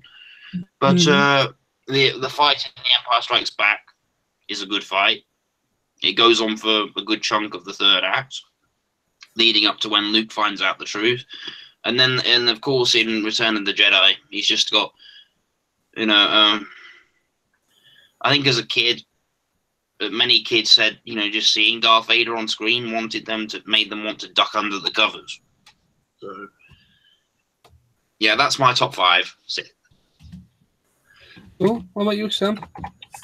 Well, number 5 is definitely Dooku, because you see, I never see Dooku as a true Sith. I always see him as a bit of a dark Jedi. I don't think he ever truly embraced the dark side fully, and he was just like an ex-Jedi playing at being a Sith. Number 4, I would definitely say has got to be Darth Plagueis. Largely because Darth Plagueis, see, not a lot's really known about Darth Plagueis, but he's the guy who trained Sidious, Palpatine, and without Plagueis, there'd be no Palpatine, there'd be no Empire. The biggest mystery of all is Plagueis, is he really dead? I say not a lot's known about him. But my top 3... Could he be slow? Well, he could still be alive, it's possible. So number 3 is Darth Treya. I bet none of you have heard of Darth Treya. Nope. I've heard his name. I've heard the name. I did hear the name. Darth Treya is kind of a very important character in the Star Wars Knights of the Old Republic 2 game. Darth Treya is basically a exiled Sith who reverts to a Jedi and then reverts back to a Sith later on. And she was a member of an ancient Sith order that was looking into different ways to manipulate the Force. And she's a really interesting character because her philosophy isn't necessarily evil. She is more of a neutral in a lot of sense. She's not really a true Sith, but at the same time, she is a Sith. But yeah, she's an interesting character with Darth Treya. Now, my top 2, definitely Darth Maul for number 2, because Darth Maul's just awesome, and I think in a lot of ways, his character grows so much and develops so much over the various Star Wars franchises in the last couple of years. And he's got such a great backstory. Plus, his fighting skills are awesome. But there can only ever be one Sith Lord at the top. The original villain.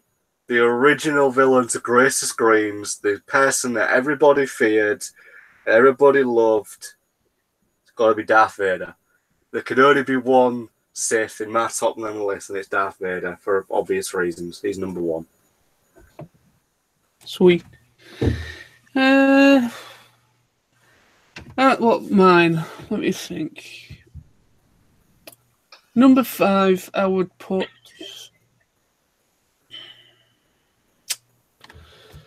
Let me have a look. Trying to remember names. Yeah, I'd probably put number 5. The Emperor. Darth. Is it Darth Sidious? Is it? Yeah, Darth Sidious. Yeah. I'll probably put him at 5. Number 4, I would say Dooku. Number 3, I would say Darth Revan. I don't know much about him, but what I've read up about him a little bit is kind of like I think he would be really, really cool if I saw him in a movie. I want him in a movie. Darth Revan is actually, I think, is he in the games? Darth Revan is in the first Knights of the Old Republic game. That's right. You actually play Darth Revan. That's your character in the first game. Yeah. I've read up a little bit about him. I don't know everything about him, but I know that he was kind of had a bit reputation. He was actually known as Revan the Butcher by a lot of people in the universe. And I thought, well, having a name like Revan the Butcher, he must have been one hell of a sadistic guy. But yeah, I kind of like sadistic characters and stuff like that. So that's Sidious, Dooku, Raven, Darth Maul has to be number 2. Darth Maul is literally, for me, I just love that dual lightsaber, and I just wish that he kind of had a little bit more input in the movie, that he wasn't just there for like 5 minutes and then got cut in half.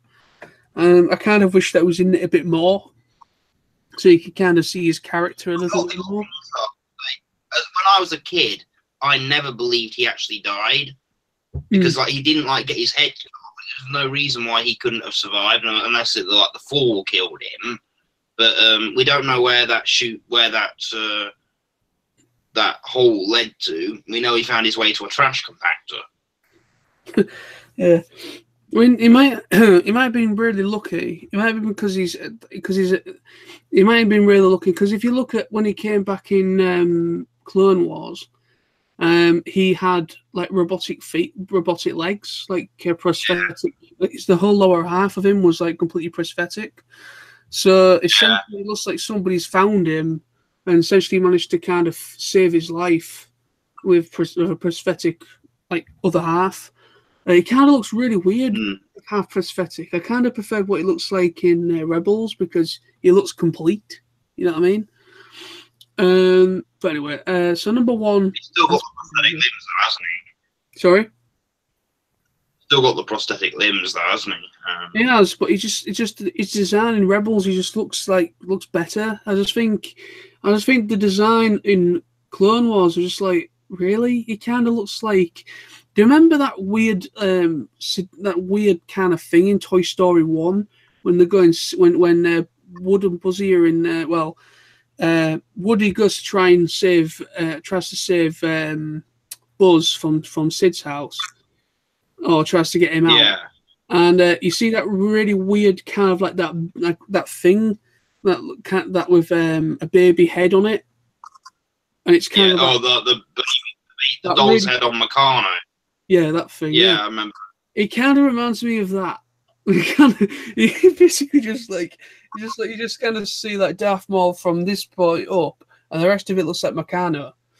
Anyway. Yeah. But then obviously number 1, as everyone said, has to be Vader, because he's the man. You know, he is like, you know, he's awesome. You know, but I mean, yeah. That has to be my top 5, I think. Because, like I say, I'm not really well versed in a lot of like the books, the stories. I do know there's a hell of a lot of different Sith out there, but a lot of them are kind of only mentioned like now and again. They're not. A lot of the characters are kind of there, but there's not much of a background on them.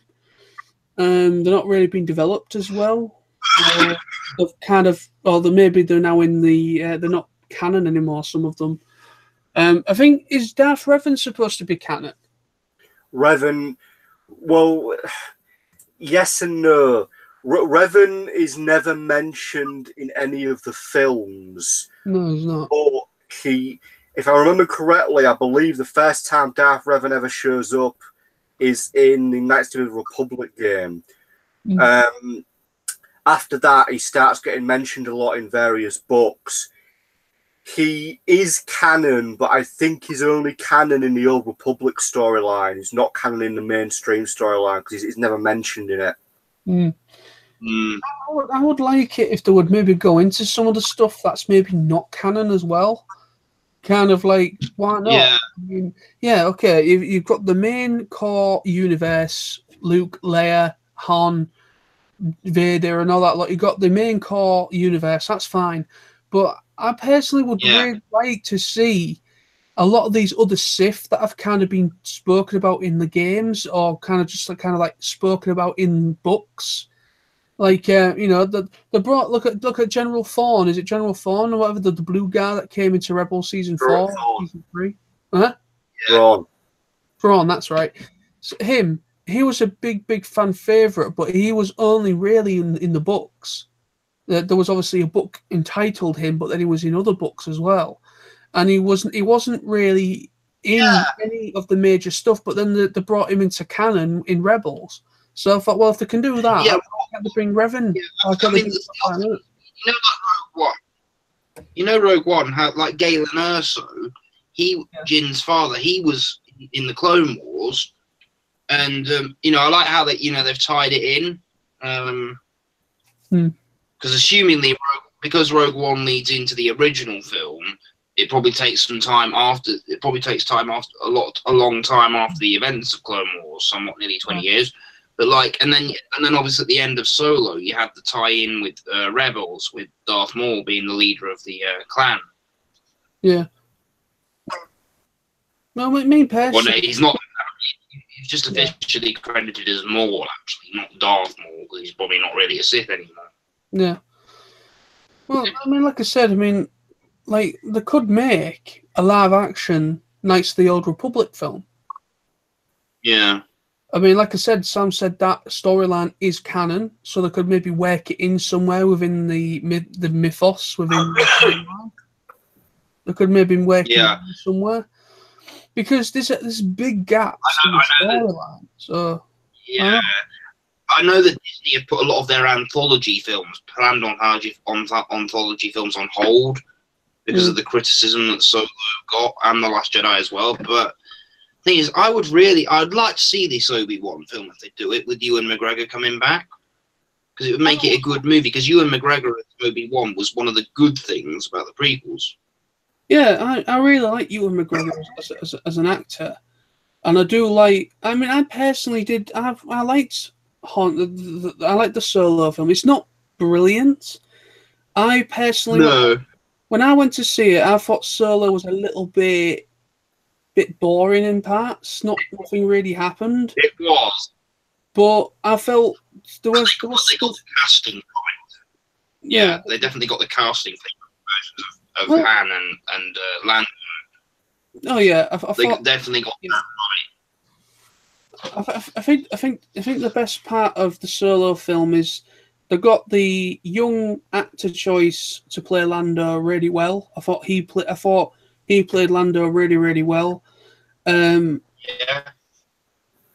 No, personally, I mean, as a film, it certainly wasn't anything. I don't think it was as good as what was his name?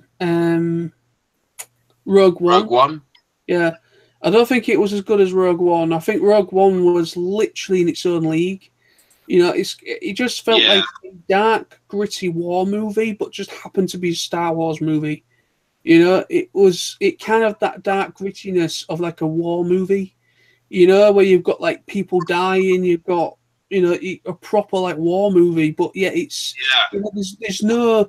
What I love about it so much, not everybody likes Rogue One. Some people don't like it. Yeah, okay. No movie is perfect. There are. No, of course not. There are things that they get wrong. You know, there are some decisions that they make in movies that people generally don't like, and fine. Personally, I think it's one of the perfect examples of what you could do for like a sad story to Star Wars. It's just there's no Jedi in there. Because the story of the opening crawl to A New Hope is like the actual story of Rogue One, because it explains that the plans for the Death Star have been intercepted. So it was really good. I like the way how it literally just led in, because it ends minutes before the original film. Yep. So it ends. When it ends just as Vader enters that ship at the beginning of the first film in the original trilogy. Yeah. No, it ends when the Tantive 4 basically shoots off into hyperspace. Oh, yeah, light speed, and then obviously what's happened is the Star Destroyers followed it, and that leads into the opening scene in A New Hope. So obviously chronologically, Solo takes place before Rogue One. It's obviously recently after Rebels. I mean, but could Solo take place in the timeline of Rebels? Technically, I don't quite know when it takes place. It might be during Rebels, but I'm not sure. Well, but because Darth Maul died at the end of Rebels, it probably would have to if. Well, I think it does. I think it kind of is in the same timeline, because if you remember in Rebels, I don't know if you're at that point yet, Lawrence, but Lando is actually in an episode of Rebels. Yeah, I know. He comes in season 2, doesn't he? Yeah. he comes in a couple of times to help him out. So if Lando, if Leia Lando, comes in, doesn't she? sorry, I watched the episodes last night. I watched the episodes last night where Leia comes in. yeah, Leia comes into it as well. Yeah, but pretty much there's more characters. Apparently, what they're doing is they're trying even Rogue One. Apparently, in season 4 that I've not watched any of yet. Apparently, the main character of Rogue One, is it Jin Solo, whatever her name? I don't know. Jin, I don't know. Basically, her. Sorry. Yeah, Jin Erso, her name That's is. Erso, that's it. Basically, her. Apparently, I don't know if she's actually in it, but she's kind of either referenced or you maybe do see her. I don't know. But Forrest Whitaker's character, he's in Rebels season 4. Jyn Erso's not in Rebels because the character of Jyn Erso didn't even exist during the Rebels concept. I mean, the other guy I mentioned, Forrest Whitaker's character, he is in it because he just show up in Rebels. But obviously, Jyn Erso's character, she doesn't show up in Rebels. No, that's right. No, because she's a little girl at the beginning of Rogue One. That's hiding, right. so yeah, that's right. Well, like I say, I mean, I personally really enjoyed Rogue One. I liked the cast. I thought the casting choices were good. I loved the droid. I thought the droid was fantastic in Rogue One. I prefer. Yeah, I honestly, to the Force Awakens, yeah. I prefer the droid in Rogue One compared to the droid in Solo. You don't get me wrong. I think a lot of people said that was the big problem with Solo was that female droid. Yeah, they were bringing in the whole female justice stuff into Star Wars film that didn't really need to be there. The whole, feminism thing. I mean, don't get me wrong. There's nothing wrong with the whole feminism thing, but I don't like it when they're forcing it into movies now, and it has no place to be there. No. What I mean is, obviously, it has a place to be there in the real world, but it's Star Wars. You don't need to have a character like that in Star Wars because it don't really work.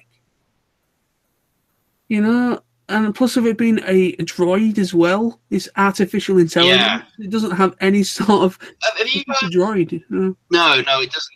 It's clearly there to sell a toy, and it's like... What's it? Yeah. On the subject, though, have you guys ever seen this YouTube channel called Star Wars Theory? It's really good. Yeah, I watch it quite a lot.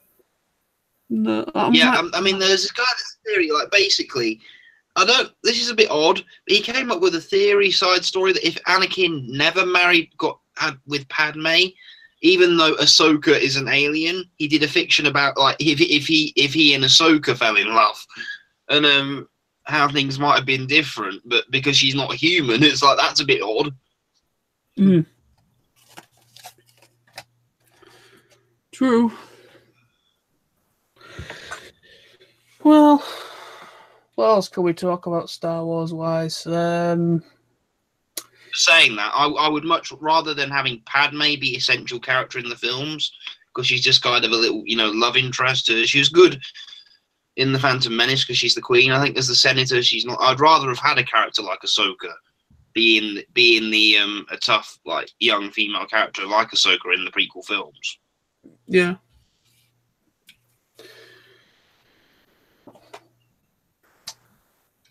I think one of the things about Star Wars in general is just how much it had an effect on the planet, just the fan base that was created from it. Yeah. That's more toxic idiots who basically think that they own Star Wars and that Star Wars should just be what they want it to be, but, they're idiots. Yeah. I mean, for the most part, Sam, a lot, when you look at the Star Wars celebration thing that they do every year, when you look at that, for the most part, a lot of those fans are what I would call fans that generally are really, really eager and excited to see what is to come. And kind of accept a lot of the new stuff Disney are trying to do. But yeah, like in every fandom, you get assholes, you get idiots, narrow-minded buffoons that have no idea or think they have an idea, but then, you know. One thing I agree with is what I don't like is the fact that Disney have turned all this, like what officially was canon, all the comics and all the novels. I don't really like that they've turned it into a Legends and declare it no longer canon. But I mean, because like you used to be able to get the Shadows of the Empire toys, and you know, the fact that they've now declared that non-canon, so we'll just go off and do our own thing. It leads me to think one day, I mean, what are they going to do? Are they going to remake the original trilogy or something? Completely? Or... You know what? I hope not, because I don't think the original trilogy needs to be redone. But, I mean, the idea is that I don't think at this present time, Disney do not want to rehash the original trilogy. They want to kind of keep faithful to that. But at the same time, try something new, like an injection of new and originality. I mean, so the problem is I will agree with The Last Jedi and The Force Awakens. They do feel a bit like a carbon copy of what we've already seen. There's a lot of very, very similar. I mean, like look at The Force Awakens. Yeah, personally, I like The Force Awakens. I've enjoyed it. I enjoyed it when I first saw it, and I enjoy it even now that I've seen it a few times since. But The Force Awakens, for me, I do enjoy. I think it's a good film, but it just feels... It is. It pretty much feels a carbon copy of the whole, like, Rey is kind of like the female version of Luke, and Kylo Ren is kind of like the younger, new version of Vader, and it's kind of like the same relationship between the two. Han Solo is his father. They've had this turnaround of, instead of there being an evil father and a good son, they've got like a good father now and an evil son, because Han Solo kind of took on the role of Obi-Wan Kenobi in the first film. Yeah, I mean, like in the new films now, like obviously like The Force Awakens, if you look at it, you know, you got the First Order troopers and the whole, you know, the whole setting of The Force Awakens just feels like pretty much a bit like a carbon copy of what we've already seen, but yet there is a few other things in there that are a little bit different. Like obviously you got BB-8 not just like a New Hope, like they had Kylo injuring Finn, putting him into a coma, which is kind of a reference to Han being put in the carbonite. Well, you could say Finn is pretty much kind of, you could say, the not as confident version of Han. You know, it's kind of like you kind of got that kind of is. Yeah, I see a kind of a much less confident version of Han in Finn, and then obviously you've got Rey that is pretty much kind of like the female version of Luke. It's exactly the same. Well, end of the day, I mean, I enjoy. I'm just really happy, and I want more Star Wars, and I'm a fan of Star Wars. I'm excited to see what the future brings for the Star Wars brand under Disney. I have faith in Disney. Yeah, okay, they maybe made a few slip-ups, but I think, as a most part, Disney will learn from those mistakes, and they will think a bit harder of who to helm the films in the future. Directors, you know, I might maybe see about much better directors. I mean, pretty much like Gareth Edwards. I think Gareth Edwards was the guy who did Rogue One. I'd love to see him come back and actually do another film. But they don't do that. They kind of have, you know. I know J.J. Abrams is supposed to be coming back for the third film. Yeah, I mean, it wasn't originally. It was supposed to be the guy. It was supposed to be the guy who did Jurassic World, who was going to do Episode 9. But now I know they've got J.J. Abrams back. Yeah, they've got J.J. back. I mean, I personally think if J.J. is back, it's going to be good.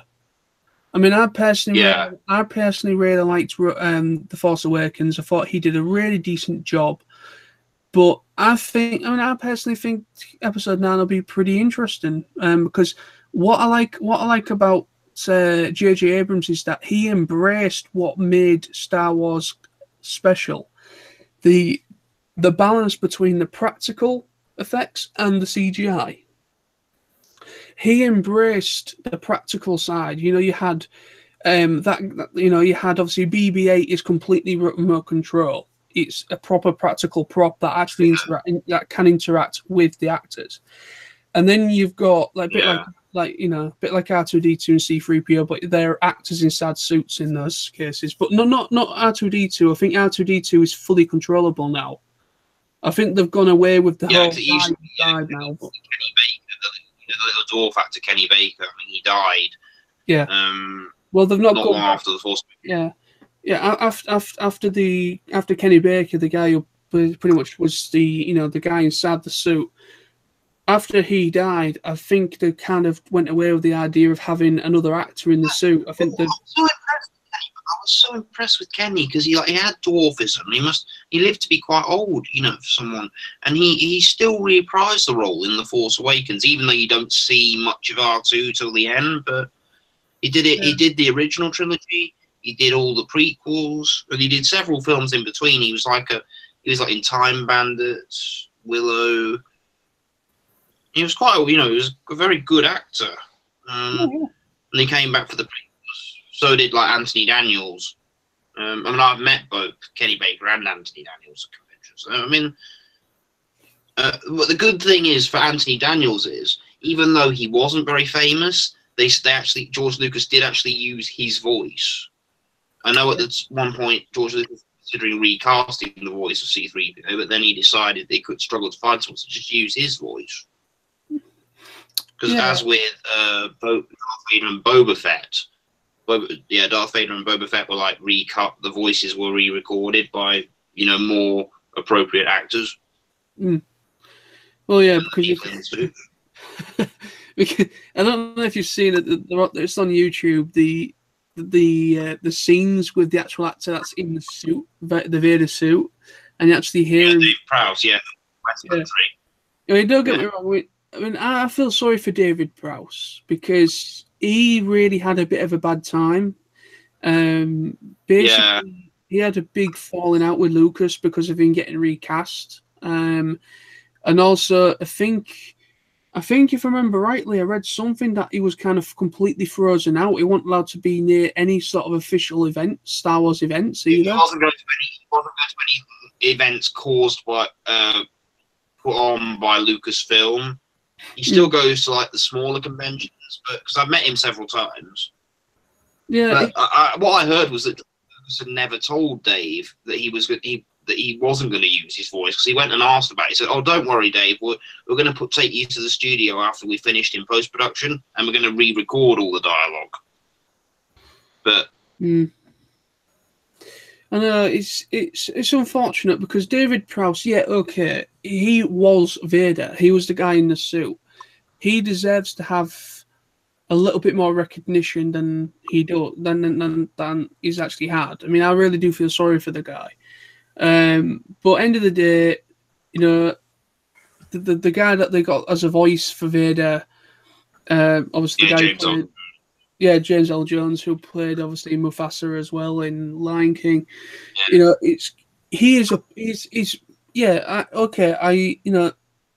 James L. Jones, he defines that character. That voice is brilliant, and it works.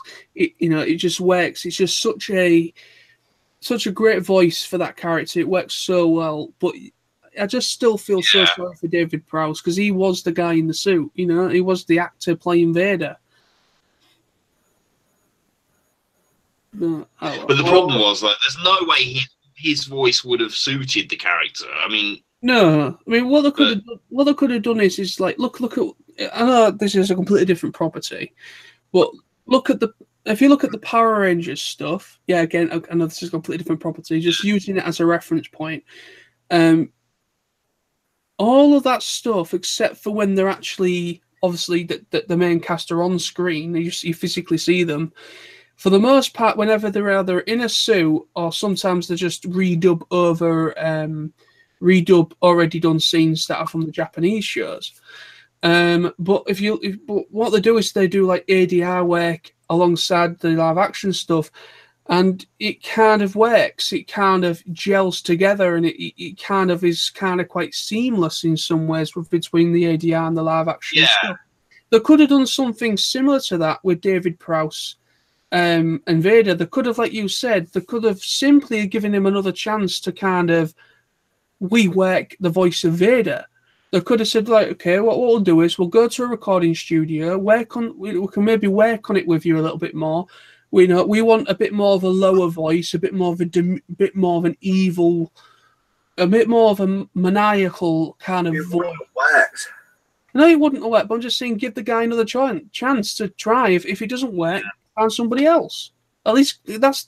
Yeah, at the time, I mean, he was known for being the Green Crosscode man. Obviously, in Britain, he did the Green Crosscode advert, but I think he'd only been in one other film that hadn't been so successful. So he wasn't a very well-known actor.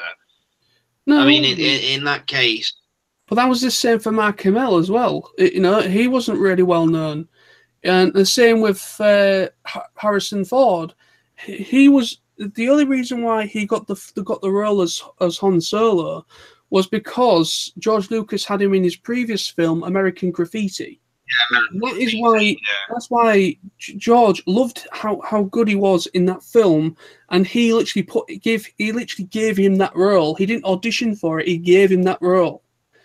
And Hans. Yeah, well, you can actually. They did audition some other actors for Han Solo because you can see the footage of some. Yeah, they tried other actors, but then the actor in choice in his head was Harrison Ford, and he pretty much said, "Look, okay, I want to try and get this guy in because obviously he was kind of like a part-time actor at the time. He actually did apparently." I don't know if anyone's watched it yet, but it was on the Graham Norton show. Probably this is when The Force Awakens. Yeah, it was during The Force Awakens, his media appearances. And it was the Force Awakens part. And he went on the Graham Norton show, and he pretty much said that he actually used to be a carpenter, and he was actually working on the set of I think. Yeah, I did know that. I think he was working on either Indiana Jones, or he was working on some sort of set of something, and George Lucas kind of got introduced to him, and he liked how he looks, and he said, "So this guy's actually an actor as well. He's trying to audition around in Hollywood," and that's how he got the part of in American Graffiti. So he was kind of like this unknown guy that was literally a carpenter that worked on like movie sets. And then he kind of then got the job in American Graffiti. And American Graffiti didn't do very well, but yet it got Harrison known and it got Lucas known. And then obviously they auditioned all the parts. They did like a mass audition for Luke, Leia, and Han. But Han was pretty much from Lucas wanted. He was the definite choice in Lucas's mind, so he pretty much got the role anyway. But Mark Hamill, out of all of them, Leia, the guy Carrie Fisher, she was much more known. She was actually in a hell of a lot of stuff at the time. She was actually really well known, Carrie Fisher, at the time. But I think the lesser known actor out of all of them was Mark Hamill, because literally it was kind of like his big break, really. That got him noticed. Yeah, and then I think hadn't he been in sort of a really bad Western film before Star Wars or something? I remember. I can't remember. I can't remember what he was in before Star Wars. I know after he finished the original trilogy, he bought himself a ranch. He became a rancher, but he also went into voice acting because he did lots of cartoons. He did anime. Well, he still is. Yeah. The story goes, I don't know how true some of this is, but the story goes he pretty much he did all pretty much. I think it was either in between Revenge of the Sith. No, sorry, not Revenge of the Sith. is it that I said the original trilogy is either the second or the third film. In between production of that film, he had a very serious car crash. He had a problem with alcohol, and he basically was drink driving and he crashed his car. And as a result, he had to have like surgery or skin grafts on his face. Hence why, if you notice very, very cleverly, in one of the original films, not the first one, if it's either the second or the third one, you actually see that he's actually got bandages. You actually kind of see that they're trying to hide them, but you can kind of see that he's wearing kind of like stuff on his hands, and he's kind of got stuff on his face. Yeah. He's got scars on his face as well because of like obviously what happened to him. And apparently, what you find out is that he went down like a really bad like depression spike thing because he obviously Harrison Ford, he got the fame. Harrison Ford and Carrie Fisher, they both got the fame after Star Wars. They were both recognized. They were in loads of stuff afterwards. But Mark, unfortunately, didn't really get anywhere afterwards. It wasn't until somebody said, why don't you try a voice acting? And that's pretty much when he pretty much... Yeah, that's true. When he voiced Joker. He voiced the Joker in the original animated Batman series. And from there, he became a voice actor. But he still does on-screen stuff, but the more cameo-based stuff. He was in... he's in a lot of stuff, but he's mainly more well-known now. He's literally an A-list voice actor. He's up there with Frank Welker and Peter Cullen and that. Yeah, I mean, he probably... what was it? I know he was in the 90s Spider-Man. Yeah. TF Nation... The 90s Spider-Man. Yeah. Yeah, and he was the Skeleton King in Super Robot Monkey Team High Force Go.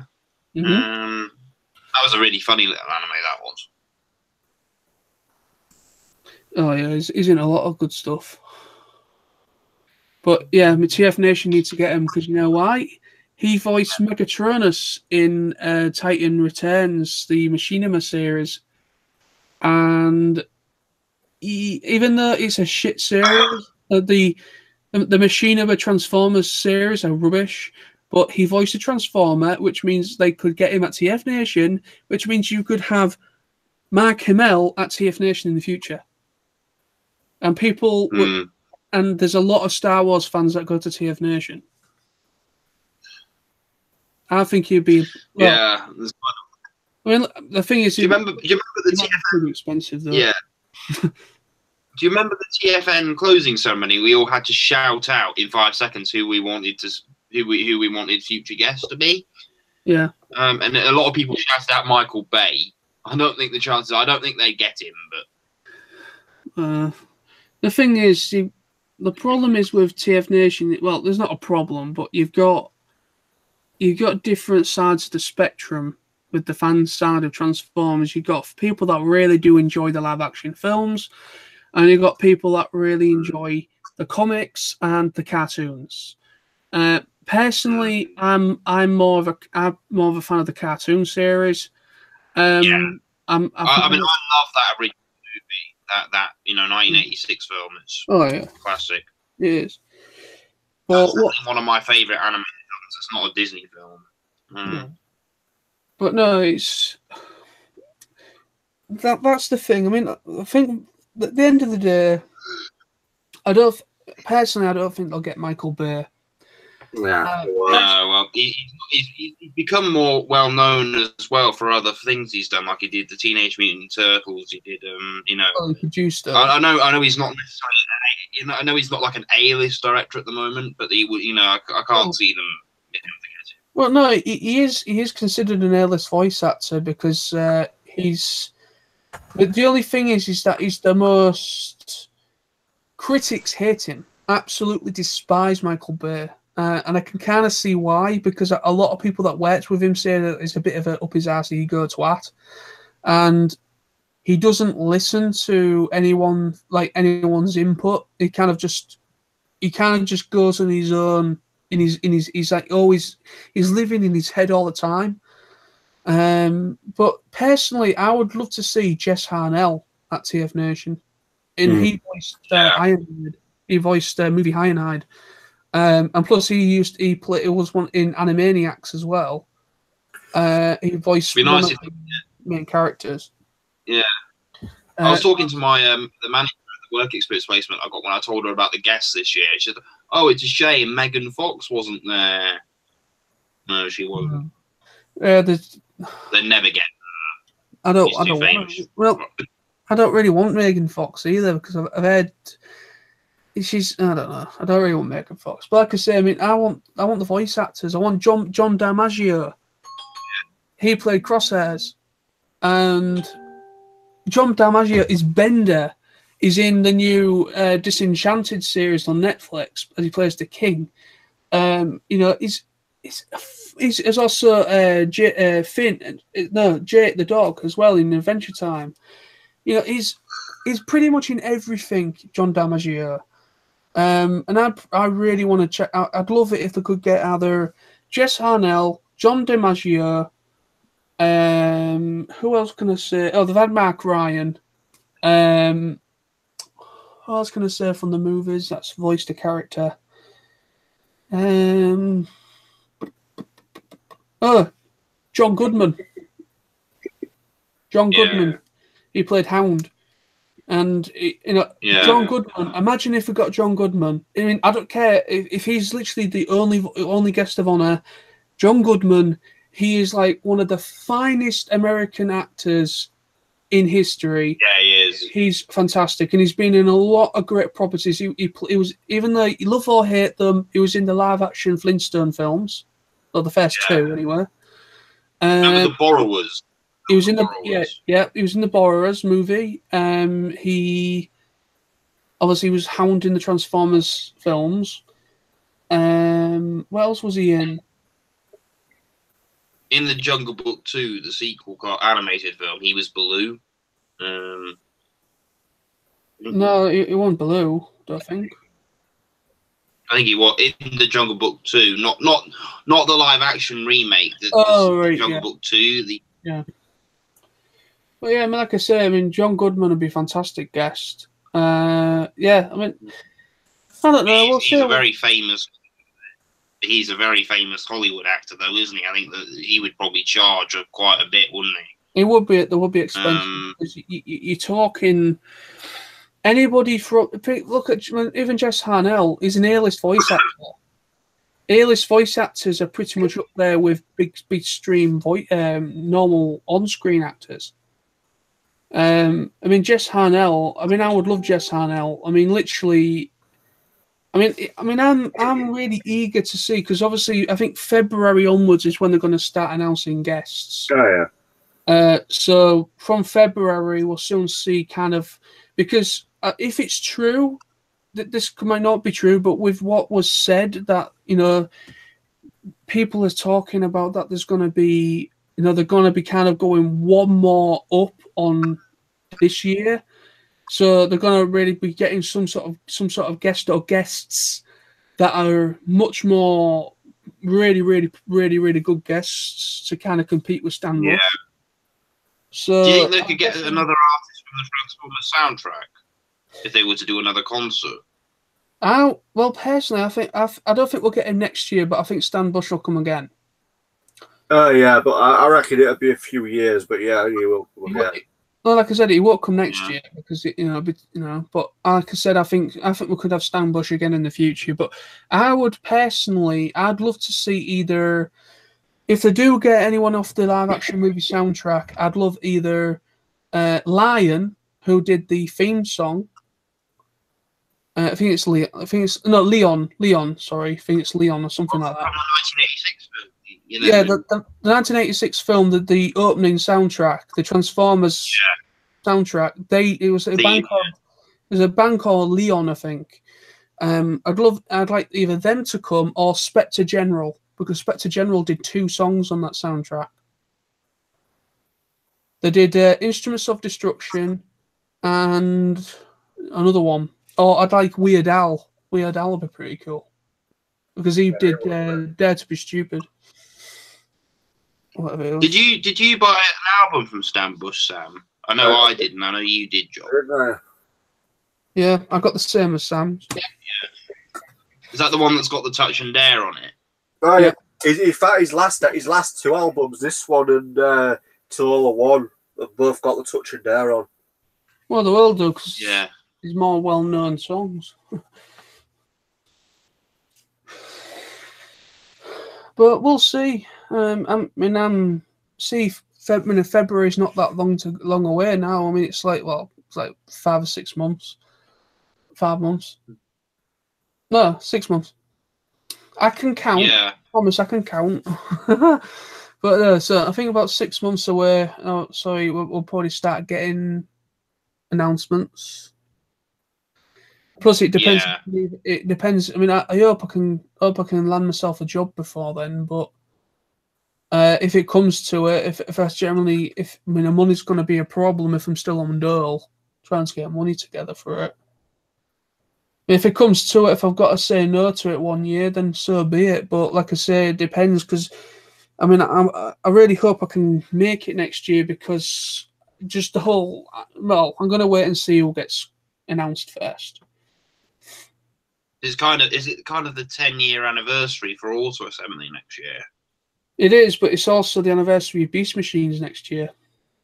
Hence why it's a Beast Machines thing. So I'm guessing whoever they've got guest-wise will be specifically from Beast Machines. Gary Chalk or Scott McNeil. Yeah, well, either way, both. I'd love to have them both back, man. 2010 was the last time I saw them. It's 8 years ago. I'd also like the voice actor that played Jetstorm as well. I've forgotten the guy's name, but you remember Jetstorm? Yeah. I really like Jets. I really like him. It's actually kind of interesting because if they got him and they got Scott McNeil at next year, if they get Scott McNeil and the guy who played Jetstorm, they're the same character or the same. Well, not the same character. But what happens is that Silverbolt Spark is taken out when they go back to Cybertron. Same with Rhinox. Same with Rhinox and Waspinator, I think. And basically, Silverbolt Spark is inputted into Jetstorm's body.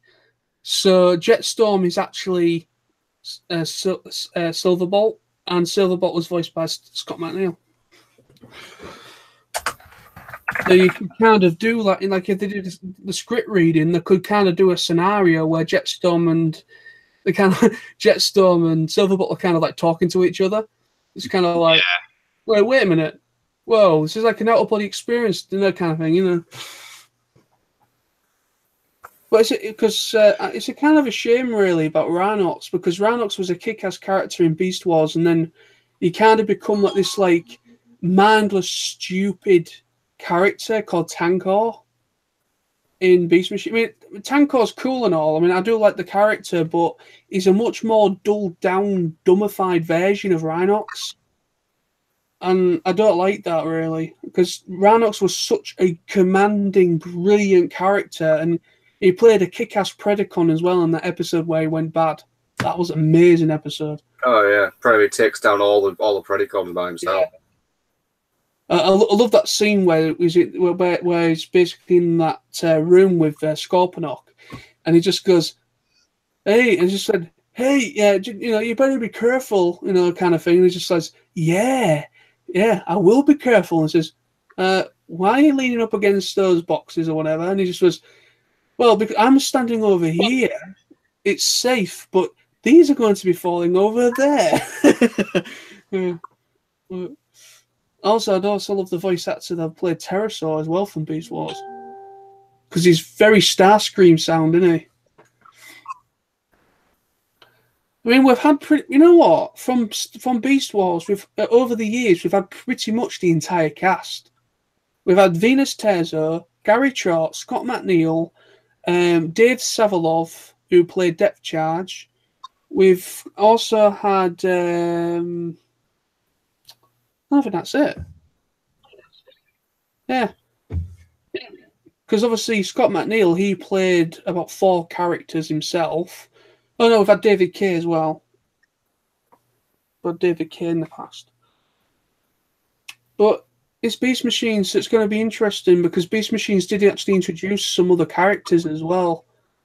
You had Night Scream as well. Night Scream wasn't as popular at the time, but I could maybe get the voice actor who played Night Scream.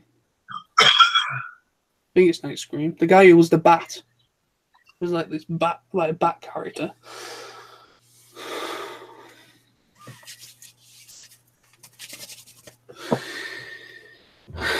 Well, anyway, so I'm interested to see.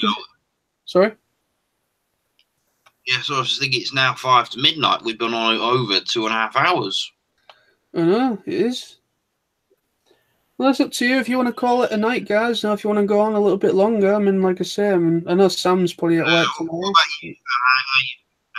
If you've got work tomorrow, I think because I actually feel like I'm actually about to get sick. So, not actually be sick, but I know I've probably got a cold, so I'm going to have to turn in a bit early tonight. Yeah, well... But as usual, it's always great. It's always great to talk to you guys. Oh yeah, so it's always great to talk to you as well, Lawrence. I mean, not so much about Sam. Like, I mean, Sam can go and do one pretty much. You know, Sam's not as cool as me and you, Lawrence. Sam's just. I mean, depending, if I get these short-term, maybe possible Christmas vacancy or another part-time role jobs soon, hopefully, towards the end of the year, I might be able to hopefully come up to Hull to see you. So I'd really like to. Love that, mate. Love to see you in person again. Yeah. It'd be great if you can make the trip down, if you can. I assume there's some decent B&Bs and like smaller hotels in Hull. Oh, yeah. I don't know I'll be staying. I don't mean to say I'll be staying at Hilton, but is there a Hilton there? No, there's a Hilton. No, yeah, there's a Hilton, but there's a Hilton, Holiday Inn, Ibis, Premier Inn. The problem is Premier Inn's pretty much quite far out. You best if you wanted to stay in town centre, you can't miss them because as soon as you come out the train station, the interchange, you're pretty much on the main road. You've got a Holiday Inn literally on the left, and then you've got the Ibis on your right, which is just down the road.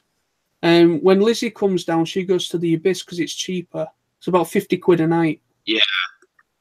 So that's quite good, isn't it? I've stayed in the Ibis before. I mean, I'm trying to think, and if you guys ever want to come down close to sort of my area, I'd either recommend that you probably stay in Leicester, or you could probably maybe come to Nottingham sometime and I could meet you. I mean, there are places in Leicester, but I mean, Leicester's the stuff to do. I mean, I wouldn't recommend necessarily that you could if you wanted, but you could come down to Market Harborough. There's just not very much to do because it's kind of a small town. There's only like a few pubs, and we don't have any really decent shops anymore. Or we've got pubs, cafes. We've got a market that doesn't do very much. Well, that's pretty much the same with us at the moment.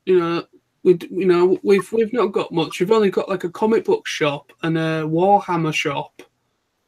And actually in the village. Yeah. I mean, to be honest, Hull, we don't really have much anymore. I mean, we've got the Entertainer for a toy shop, and that's pretty much as close as we've got for a toy shop. Don't you have a Smith's? We do, but it's East Hull, so it's quite a trek. Yeah. I mean, to be honest, I might actually go up there sometime. I might actually, when I can afford to. I've never been to the Smiths in Hull. I never even knew we had one until I looked it up. But it's East Hull. No, I mean, the thing. I've never been to one. I mean, we've got one in Leicester as well, but it's on the outskirts. It's not in the city centre. The thing is, though, I was thinking. Leicester's recently lost so many of its independent little shops because they're just not making ends meet. But it's happening all over the country, isn't it? Losing them all the time. Like that's Entertainment, Awesome DVD Shop. They're all gone. Yep. Not our Pound Land, but Leicester's Pound World branch has gone. Yeah, also gone. Because that was in the same shopping centre I've just been working in over the summer.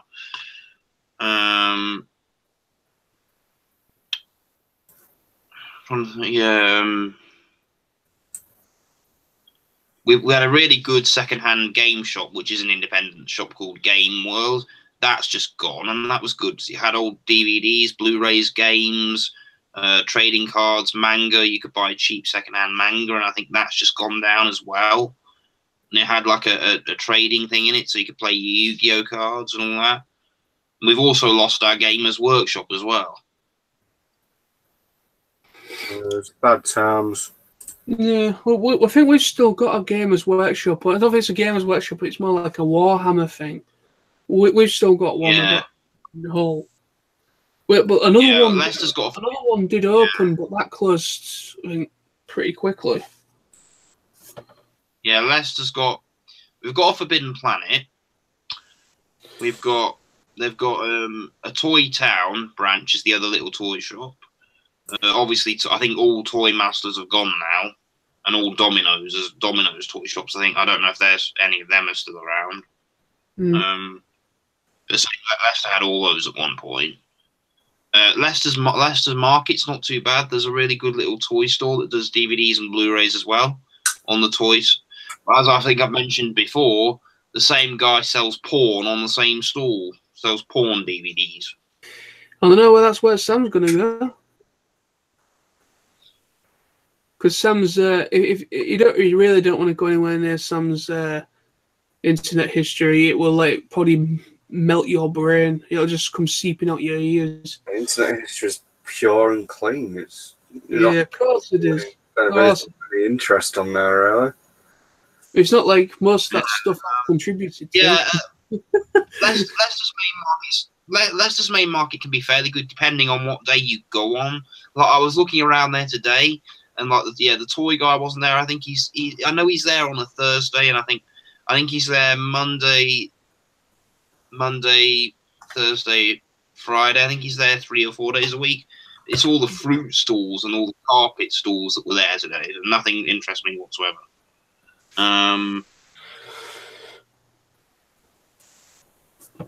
Trying to think what we've still got. Yeah, obviously we've still got our HMV. God pray we don't lose that chain. That's awesome. Yeah, I don't think HMV will go anywhere. I mean, realistically, in Hull, HMV is the only shop left that sells DVDs and music. There's nowhere else in Hull that does. No, to be honest, we was close to losing ours at one point. You know, when the credit crunch hit, there was talk of us losing HMV, and they were kind of like looking at the sales margin, seeing if it wasn't like profitable and everything. But luckily, we survived that, and it's been there since. But then there was another thing that came out where they actually did close some stores in certain cities, like I think Scarborough. Yeah, I think it's Scarborough. There was one in Scarborough, and that one closed about 2 years ago. And that one was really good because I used to enjoy going in there because ours, like years ago, our HMV, obviously they sell vinyl, but do you remember that they used to? Sam will remember this, but they used to have record players where you could actually like listen to them before you bought them. Yes. And I was used to have that years ago, and they also used to have like a music center thing. So any of like the brand new releases, CD releases, there was these like display things, and you just put the headphones on and just press whatever album you wanted to listen to, and you could listen to it there before you bought the CD. And they took all that out in ours. Yeah, that'd be good. Yeah, in ours they took it out. Yeah. Didn't they have a service as well where you could buy an album digitally and like upload it straight to your iPod or something? They did toy with the idea of doing that, but I don't think it ever went anywhere. Because realistically, if people wanted to do that, they just do it at home. Yeah. It never made much sense, going to a shop to basically buy something to then download it. You could do it at home. It was talked about, I remember that, but I don't think it ever went anywhere. Yeah, but now what they do is that they've got that kind of thing. Whenever you buy a film, you can put it to your phone or iPad now, can't you? I think we've been, Yeah, you know what, I reckon in about 10 years' time, I actually think physical discs will be gone. I don't think there will be any physical yeah, discs. it will. It's well, the whole The game industry is going that way. There are more and more games being released every year that are just digital download that have no physical disc. yeah. Well, to be honest with you, mate, it's the download industry. It's the whole downloads thing that's kind of killing industries. It's proven Yeah, honestly, there are so many ways for people to get music or material illegally that stops them giving any money. Yeah, well, that's like I say, you've got official places to buy or to get like what you could call it an album of something. So you can go on like the Play Store, the iOS, or the App Store if you're on Apple on got an Apple phone or whatever. You know, you can go on the App Store. You can purchase full albums and they go straight to your phone. But the whole download thing, it's hurting a lot of bands, and it's hurting a lot of, well, basically, in a nutshell, downloads. It's hurting the music industry because the whole singles downloads chart thing is actually really hurting it. Yeah, and then obviously you've got apparently what's interesting. Since they started bringing out, vinyl started getting really popular again, apparently physical record vinyl sales has actually gone over download sales for the first time. Yeah, well, that's really nostalgic, isn't it? That's nostalgic for a lot of people. I mean, and they're a very good collector's item as well, which is what's good for the new stuff. Yeah, that's true. I mean, personally, I've offered money if they might one day bring VHS back, but I don't know if they will. They won't do that. There's been no point. I mean, the quality of VHS is very, very poor. I mean, compared to modern Blu-ray, it's pointless. It wouldn't work. You know, you'd be looking at full HD films that would transfer over. They wouldn't transfer over onto tape. You'd lose a lot of the quality. Well, there's some things like VHS tapes and things like that that will never get anything like that back because, like Sam said, it was poor quality. I mean, they still produce what you call laser discs, which like these massive things. They look like a record, but they're not. They're actually like a full physical album, like a full physical thing that you put in. Like, and also before DVD, they had them for movies, didn't they? They were basically like just a video on a disc. Yeah, they're still. Yeah, they're called laser discs, and they're pretty much some of them are kind of like they released them in like massive big sleeves that look like record sleeves, and they still release all the new movies on them, but they're mainly for like collectors. There's no massive market for them, but they only for like collectors. Did they have like these players that you could? Yeah, they were like the size of records. Yeah, they released these like big like players that were kind of like a cross between a DVD player and a record player, and you kind of put these things in and you kind of like plug it into a TV, but it's really, really, really bad quality. It's like worse than VHS, hence why it didn't sell very well. It was kind of like it failed, but for some reason it failed. It failed because the sales and the sales margin of it just plummeted. Nobody was buying them. But it became like a bit of like a cult thing, where it became like collectors was kind of it came more like a collectors thing. Yeah. So I mean, like I was telling you, that second-hand copy of Return of the Jedi I've got today, that that double edition with the original version on it. Well, actually, those versions of the original cuts were actually just imports of the Laserdisc, hence why they're not very good quality. Yeah. What I'm really hoping is if Disney does re-releases, that Disney might give us like a slightly remastered version so we can watch them in widescreen of the original theatrical cuts on Blu-ray. I think a lot of people have said they'd like that, and now that George Lucas is out of the picture, they might be able to. Yeah. Well, to be honest, I really hate. Well, I've not watched the other two, but I've only watched one. I think it's the first one, and I've got the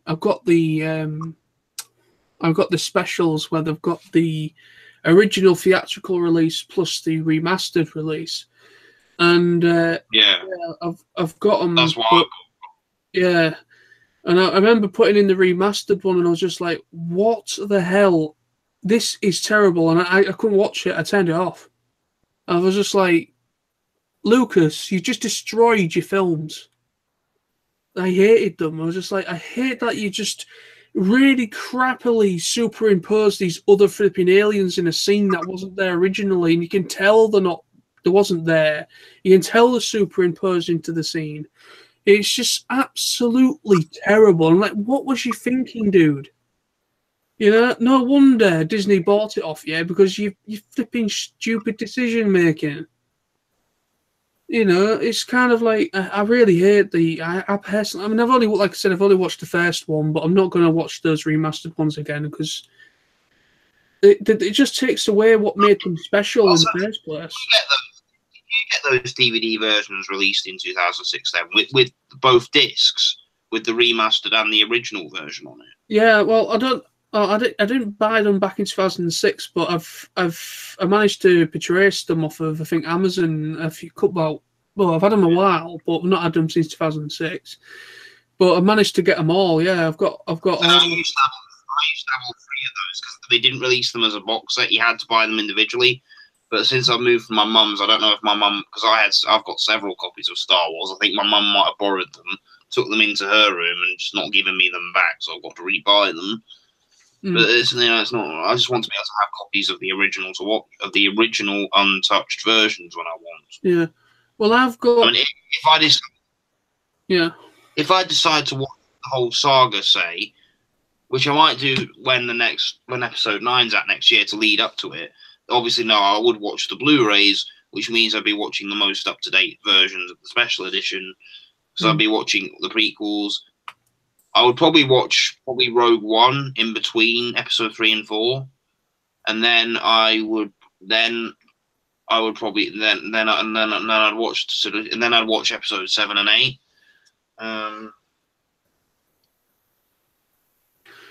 Yeah, well, like I said, I mean, the box sets I've got, it's the whole trilogy, the whole prequel trilogy, and the original trilogy on one box set. So it's all three films. Yeah. That's what I got. Yeah, I remember the morning it came out, I rushed to Tesco's to buy it. Yeah, I remember that. I mean, like I said, they're the ones I've got, anyways, and I'm really, really not happy with the remastered version where they kind of like superimposed extra things in scenes, and like you just destroyed what made it so good. You know, exactly. This is the nostalgic feeling I got when I was watching that Return of the Jedi today. By watching that original theatrical version, that reminds you of why Star Wars was such a record-breaking franchise for its time, because of what it did. You know, and the fact that George Lucas had this idea. I do like the theatrical versions of the special editions when they were re-released, but the fact that every time he re-released them, he kept doing stuff to them, like changing sounds, adding in more CGI aliens. That was no need. You can have one version of the special editions, which is the theatrical version from the 90s. You don't have to keep doing stuff to them every time you release them. Yeah, this is the thing. He kind of like overthinking his power over those films. He kind of, you know, yeah, okay. We thank him. We thank him for bringing us the films in the first place, the original trilogy. But he just essentially killed his own films. You know, he brought out so many different versions, remastered versions, but he never brought out the ones that the fans wanted. You know, like you said, like people really want a Blu-ray. You know, want the films released on Blu-ray box set. Yeah, on Blu-ray. Are they? Yeah. Yeah, but the original theatrical cuts, though. Yeah, the original theatrical. Just the which would be good. And really, I hope Disney do it. I think they will. They'll release them. There's a lot of want for the originals to be released. I don't know why. I just think Lucas got into his head that to mess with it as much as he could. Yeah, I think he just he must have got to his head. Because a lot of the changes he continued making were just so unnecessary and didn't make them look any more impressive. I admit, the first versions of the special editions, I went to see A New Hope with my dad in 1997, and I enjoyed it. I had already seen the original version on VHS, and I liked that they added in the Jabba the Hutt scene. But what was interesting was that Jabba the Hutt was actually just meant to be a human character in the first place. Yeah. So originally it was an actor that played it, but then they decided to CGI him into this giant slug.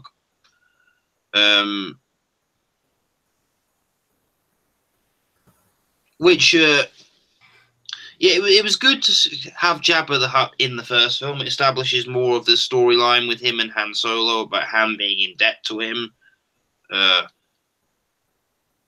Plus, you got an official first appearance from Boba Fett as well, because they had him in that scene.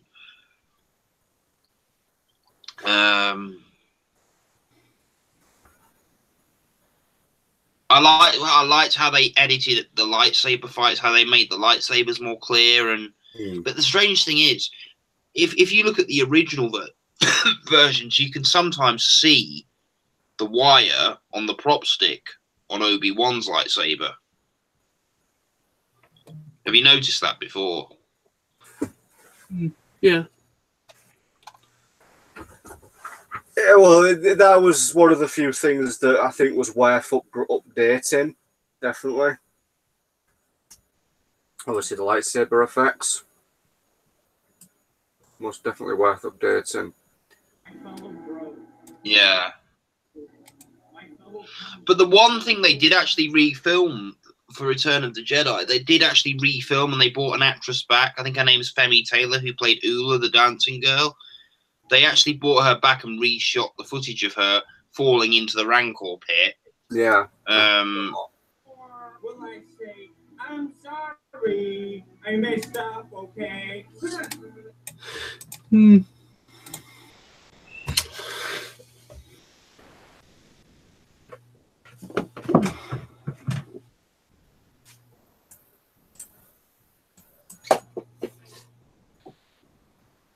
There is a hell of a lot more to it, but I would agree that at least to a limited extent they did what needed to be done. Just a bit too much more added in at the end. Yeah. I mean, I like the idea, because Return of the Jedi, the special editions, obviously came out a couple of years before the Phantom Menace did. I like the idea that in the edited version of the Celebration at the end of Return of the Jedi, they actually showed the planet of Coruscant on Naboo. Yeah. But strange that they did also they had the sound of the Gungan on Naboo. Oh.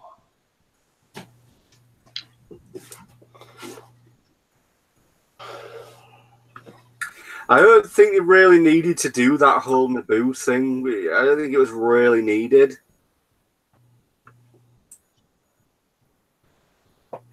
Because, they kind of threw it in there. It wasn't necessarily needed. I know it was kind of try and link it all.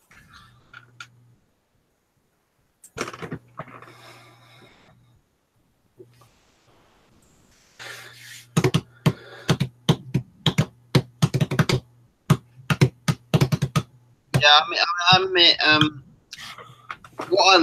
the bits I liked about the special editions from Return of the Jedi, I liked how they upgraded the Sarlacc and made it more like an actual. They made it more of an actual fearsome creature with the beak and everything, that actually swallows the people who fall into the pit. I like that, and what was the other? Yeah.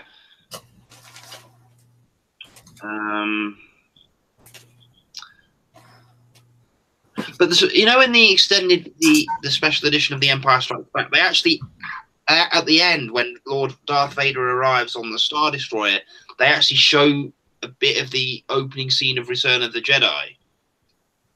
Yeah. And that they didn't have to do at all.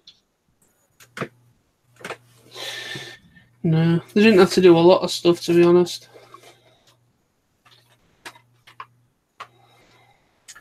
Like I said, If I heard...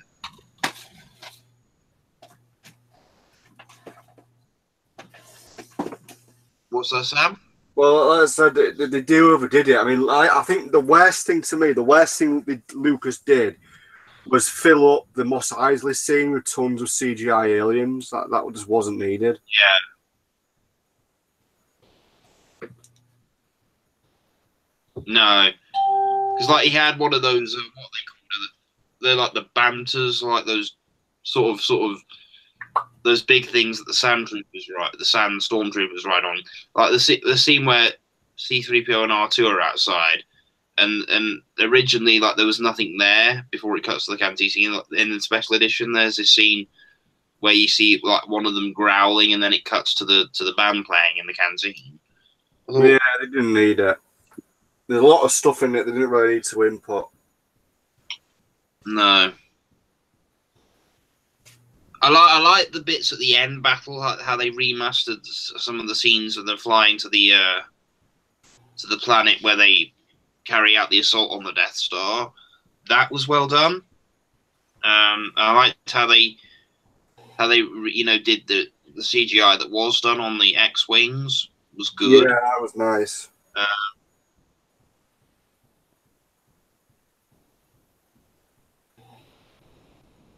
But also, if you probably watched the prequels on the Blu-ray, you're aware that George Lucas also started making changes to the prequels as well. Like, in the scenes where Yoda as a puppet was used, he replaced it with a CGI Yoda. Mm. Personally, I don't know if there's many people will be bothered to the prequels. But I think they added in the full pod race introduction scene.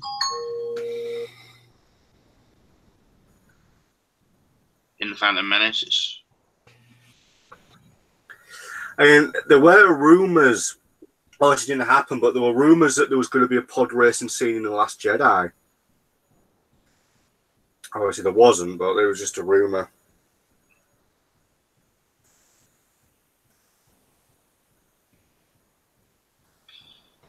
When you guys, do you ever like sit and watch Star Wars? When you choose to watch like 6 films or say 8 films now, would you start with the prequels and then go to the original trilogy? Would you watch them in chronological order, or would you start with the original trilogy, then do the prequels? Well, and then probably do episode 7?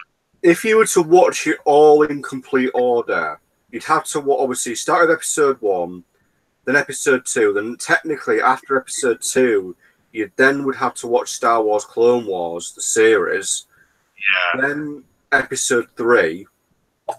Then after episode 3, you would then need to watch Star Wars Rebels. Then you'd need to watch... now, here's the thing. I aren't really sure at what point in the timeline Solo takes place. I'm assuming Solo is before Rogue One. So I assume after you watch Rebels, you'd then watch Solo. Actually, no. Solo would take place probably at around season 3 of Rebels. Yeah. And I reckon the final season, which is season 4 of Rebels, will be after Solo, and then it'd be Rogue One, and then obviously then you'd be the original trilogy. I think that's roughly how it'd work. They can't be doing this. Yeah. I mean, when I bought it was 2011, the Blu-ray box set came out. That's what I did. I watched all the films in chronological order.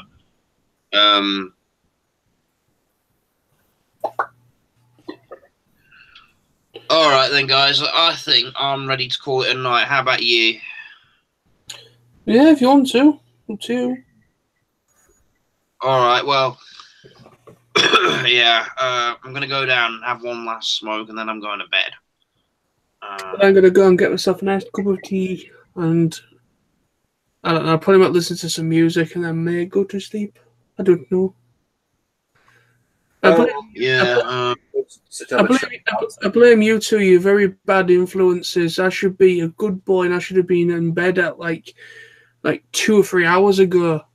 But you know, you're such bad influences. It's past my bedtime by like 3 hours. Yeah, so it must be difficult for you, John, because I understand about what happened with your job. But you must be used to getting being like in a work routine, like going to bed so you can get it for work. Well, kind of. Well, yeah, I mean, I was in a bit of a routine, obviously, with my job, and then obviously whatever afterwards. But to be honest, I never really seem to have much of a routine because I seem to have really, really bad sleeping patterns to begin with. I don't even think I have. I do as well. Yeah, I don't even think I've got. There's something people call a body clock, and I've no idea what that is because I don't think I've ever been born with one. You know, I mean, ever since me being a baby, my mum or my dad just leave me for like a second, and I'd start crying, and I'd never go back to sleep. Yeah. They literally had to sit up with me or stay up with me until I actually fell asleep. But then moving on to me now, it's just I've always had a problem trying to get to sleep. It's as if I've got too much energy in me. Yeah, I have. And I've got a lot of energy to burn, so I think I might just start to like utilize that energy and maybe like do a bit more exercise and maybe go for walks and things like that to kind of like tire myself out a bit more. I think because some people generally do, it might sound daft, it might sound really silly, but some people do have a lot of excess energy that they need to try and exert before they actually go to sleep. Yeah, I've been saying that I'm always napping during the day, even though I know I shouldn't. Well, there's nothing wrong with having like an hour, like a power nap, like an hour or two. But yeah, I mean, there's been times where I've literally been absolutely exhausted for some reason. It's very rare it happens, but I'll probably like come up to my room and then just kind of like lay down on my bed, just chilling out. And then I'll just like wake up like 5 hours later, and it's like 8 o'clock. And shit. And I'm like, oh shit, I've been asleep for that amount of time. I'm not going to get to sleep tonight now. There's nothing wrong with having like an hour, like maybe in the afternoon. That's what you call a power nap. There's nothing wrong with having an hour, but if you somehow like fall asleep and then like wake up like 2 or 3 hours later, then you knacker your body clock up for like trying to get to sleep later on because you've already had like 3 hours, and it gives you a bit more of an energy boost, natural energy boost, because you've rested for a little bit. Yeah. So trying to get to sleep later on, hard. Yeah, I understand.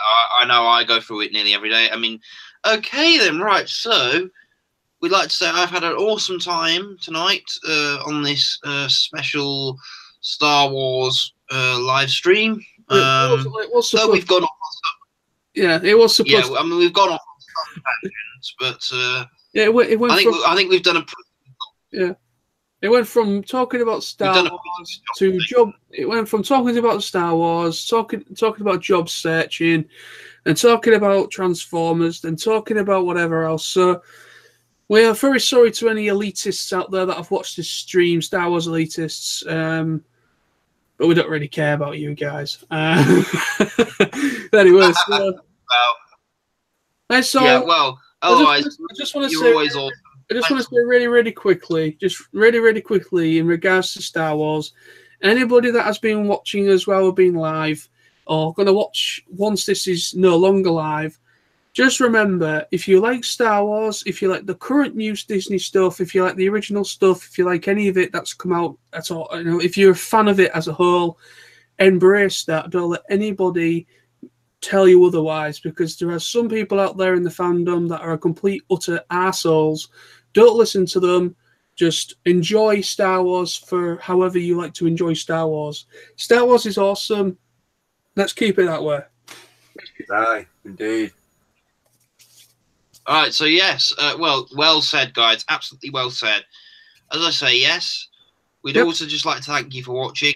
You're so we can say our fellow Jedi and Sith viewers.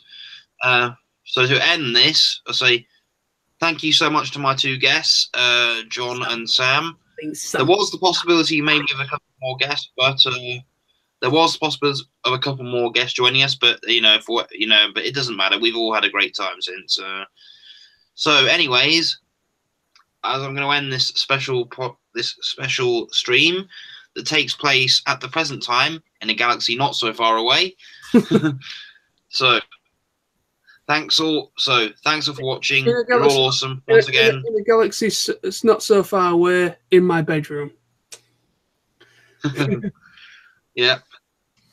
So yes, once again, thanks so much to my guests, two good friends. So we're all going to say goodbye for now. So I'm going to end this with saying, may the force be with you. I hope you've enjoyed it wherever you are. Bye-bye. Bye. All right. See you later. So I'll speak to you guys soon. Will do, mate. Yeah. Night. Yeah.